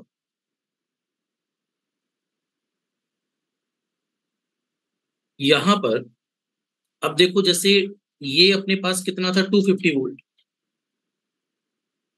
और यहां आर की वैल्यू 1 थी, बट इस बार लोड वाला जो टर्मिनल है वो डायरेक्ट शॉर्ट हो गया। अगर ये शॉर्ट हो गया तो दिस इज शॉर्ट सर्किट, और शॉर्ट सर्किट का मतलब यहाँ जो करंट फ्लो करेगी वो आईएससी है, तो आईएससी बराबर 250/1 हो गया। कैन आई से ISC is nothing but 250 ampere, rated current से बहुत ज्यादा करंट है, पक्का ये डैमेज करेगा। अरे रेटेड करंट 25 थी और ये 250 है, 250 पक्का डैमेज कर देगा सर्किट को। तो अब ये बताओ, क्या ये बात समझ में आ रही है कि ये जो 250 है ये सर्किट को डैमेज कंडीशन दे देगा? तो डैमेज कंडीशन से बचाने का मतलब क्या है जरा समझे, ये कंफर्म है। मैं क्या ऐसा करूं कि मेरे पास डैमेज कंडीशन ना बने? तो देखो क्या फायदा होता है डिफरेंशियल। देखिए, इन यस यस यस, ये जो इसकी करेक्टरिस्टिक थी, बिल्कुल सही बिल्कुल सही, करेक्ट लॉजिक है। देखो इसकी जो करेक्टरिस्टिक थी वी आई,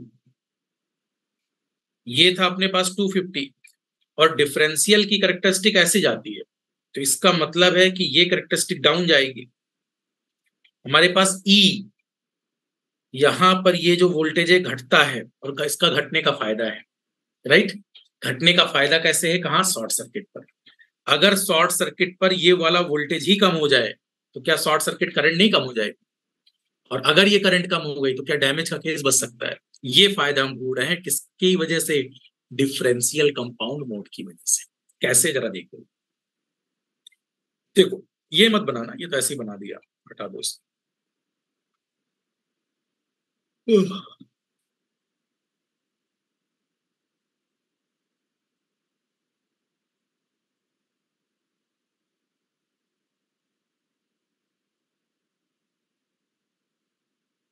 देखिए, अब मैं क्या कह रहा हूं, इन डिफरेंशियल कंपाउंड, समझो,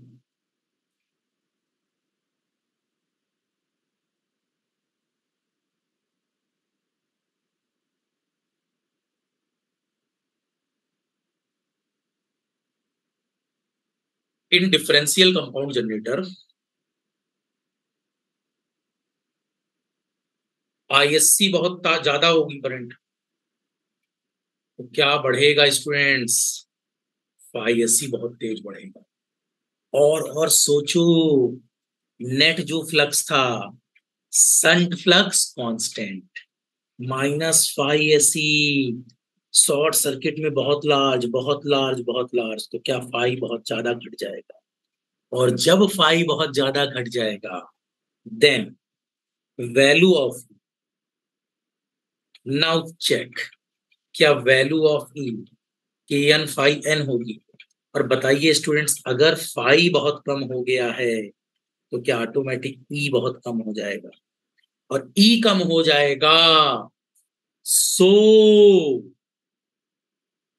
इंड्यूस ईएमएफ डिक्रीजेस शार्पली, बहुत तेजी से घटेगा। सो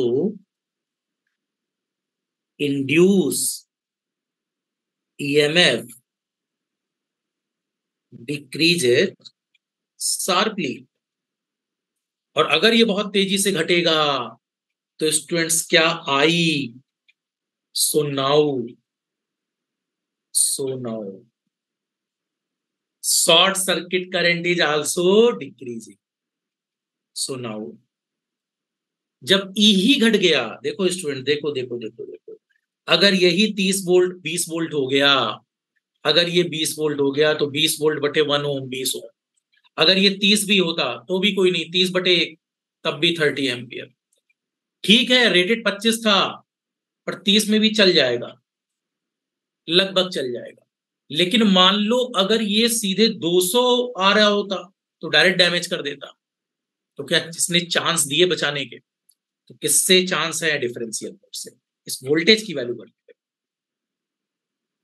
so now I can say, so now short circuit, so now short circuit current, short circuit current decreases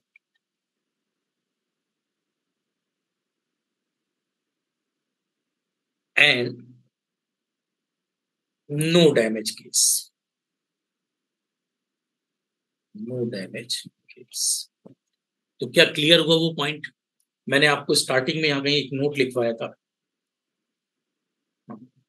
it will not be damage bye short circuiting.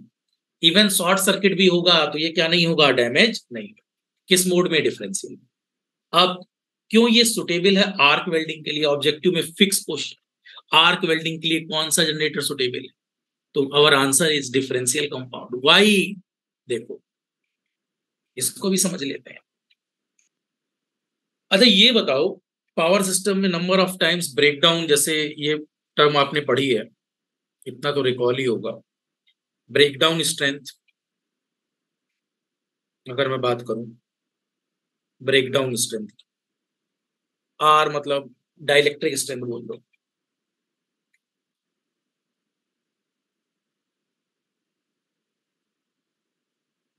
Of air, तो ये आपने पढ़ा था वहां पर, ई की value, right, this should be greater than और equal to how much, 3 kilo volt. Per millimetre तो अगर आप याद करो मतलब 3 किलोवोल्ट पर आयोनाइजेशन हो जाएगा, राइट। अगर ई गैप बहुत कम हो जाए, अगर ये गैप इलेक्ट्रिक फील्ड पर बहुत कम हो जाए, अगर ये गैप बहुत कम हो जाएगा तो क्या हमारे पास आयोनाइजेशन स्टार्ट हो जाएगा? यस। तो आर्क वेल्डिंग में हमारे पास क्या होता था, आर्क करंट हो जा स्टार्ट कर जाती थी फ्लो करनी। तो आप याद करो, एक फिगर मैं ले लेता हूँ समझाने के लिए, this is not original figure. जैसे ये अपने पास कोई आयरन पीस है जिसकी वेल्डिंग है, राइट। ये एक आयरन पीस है जिसकी वेल्डिंग, और जिस पर वेल्डिंग होनी है इस पर हमने कोई वोल्टेज लगा रखा है, जनरेटर कोई लगा रखा है। उसका अपना जो रेजिस्टेंस होगा बहुत कम है, मतलब ये रेजिस्टेंस। और यहां से मान लो हमने कोई सप्लाई लगा दी, और इसके साथ यहाँ पर टूल लगा होगा, ये टूल है।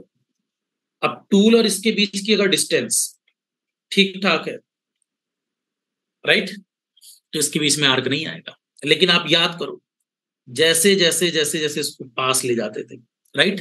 देखो, अरे ये इलेक्ट्रोड है भैया, क्या कर रहे हो स्टूडेंट्स, दिस इज इलेक्ट्रोड। हाँ, ये जो इलेक्ट्रोड होता था, ऐसे समझो आप, जैसे फोन है, देखो इधर, आप इस इलेक्ट्रोड को, अरे ये प्रैक्टिकल था, प्रैक्टिकल लैब में प्रैक्टिकल था। आपके पास एक आयरन पीस है, आयरन पीस पर आप इसको जितना इसके पास ले जाओगे, पास ले जाओगे, पास ले, जहां जहां ये लेंथ 0.1 mm हुई, वहां वहां वहां मेल्टिंग होती थी इलेक्ट्रोड की। इलेक्ट्रोड मेल्ट करके चिपकता जाता था, चिपकता जाता था, चिपकता। टच नहीं कराते हैं ना, ना ना, जो प्रोफेशनल होते हैं वो जस्ट इसके पास ले जाते हैं और उतने गैप में वो चिपकाने लगता है।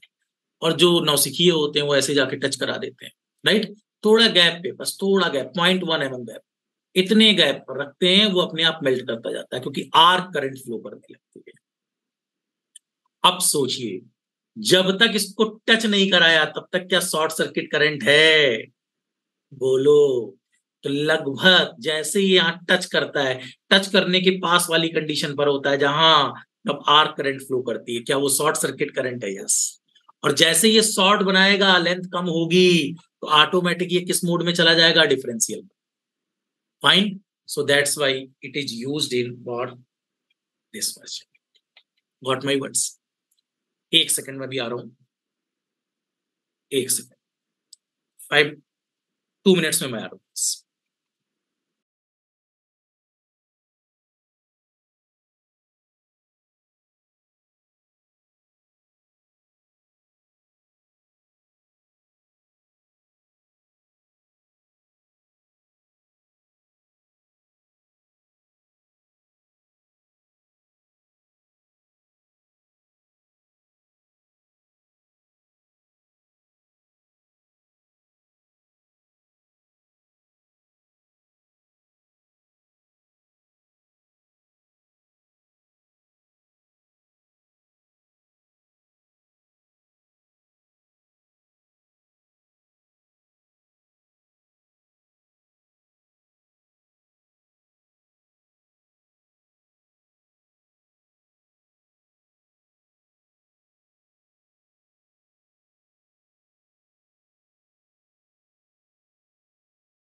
सॉरी, हाँ देखिए, तो मुझे लगता है ये बात सबको क्लियर हो रही होगी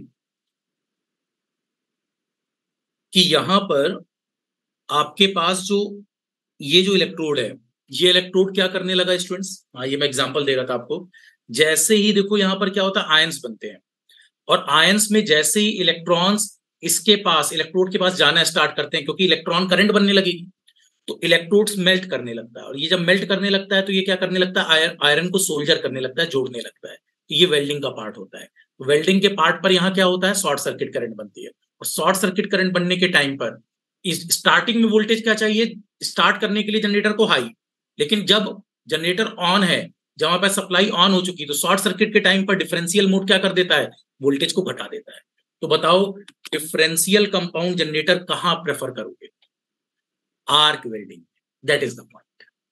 गेटिंग माई वर्ड्स?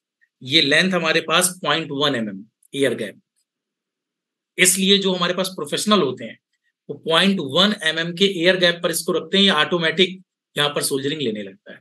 और जो नया नहीं जानता है वो जस्ट टच कराने लगता है, right? So that is the concept. तो मुझे लगता है अब डीसी कंपाउंड जनरेटर की कैरेक्टरिस्टिक्स हम लोग कंप्लीट कर चुके हैं, राइट? तो नेक्स्ट टॉपिक में अब हम लोग मूव करेंगे, कुछ न्यूमेरिकल्स इसके लिए लेते हैं और मोटर स्टार्ट करते हैं students. Okay, thank you very much students.